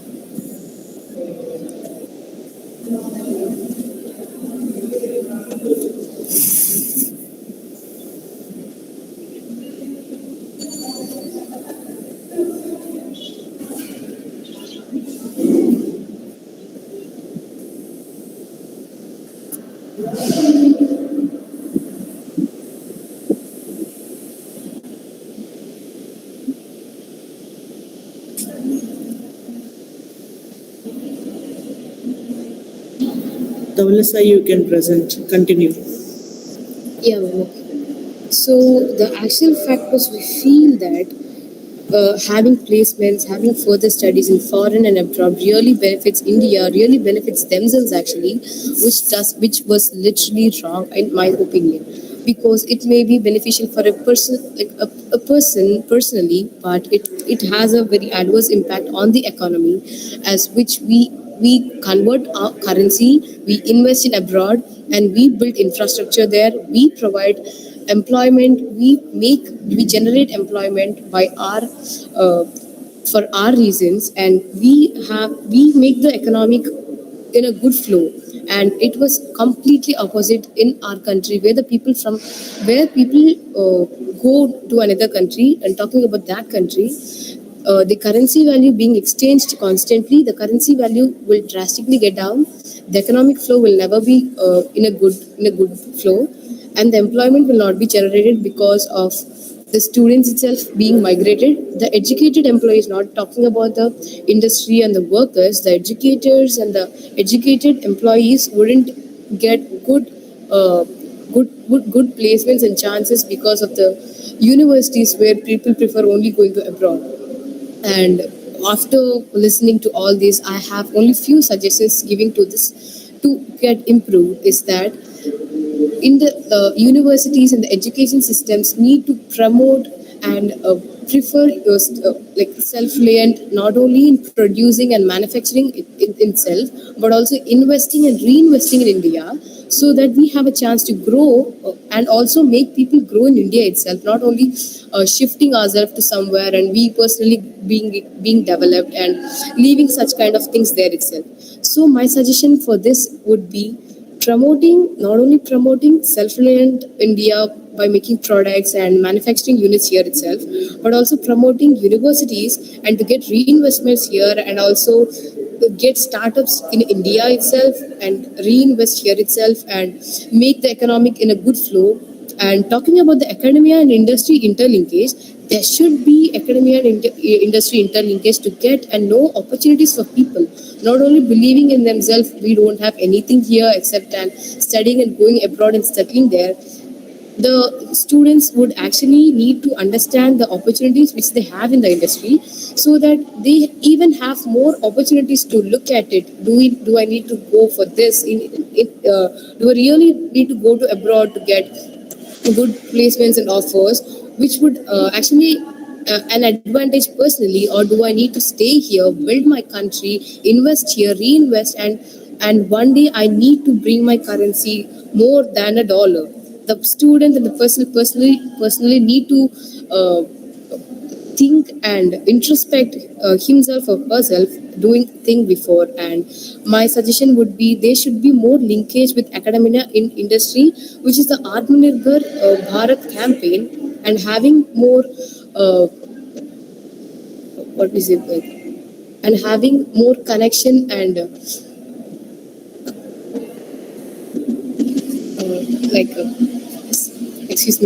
where we have more connection and interlinkage between the universities and the universities and the industries, to get more opportunities for people to think where to go and which is really beneficial. And I conclude by this, ma'am. Thank you for the opportunity. Thank you very much. And is Ramakrishna is there from our college, VIT? Ramakrishna student, V. Ramakrishna, third year BTech, VIT, Andhra Pradesh. Ramakrishna is there? If he is going to join us. If Ramakrishna is there, then fine. If no one are there, we will wind up the session now, and we will come back at 1:45 for the last session of the 3-day online national conference supported by ICSSR. We will come back at 1:45.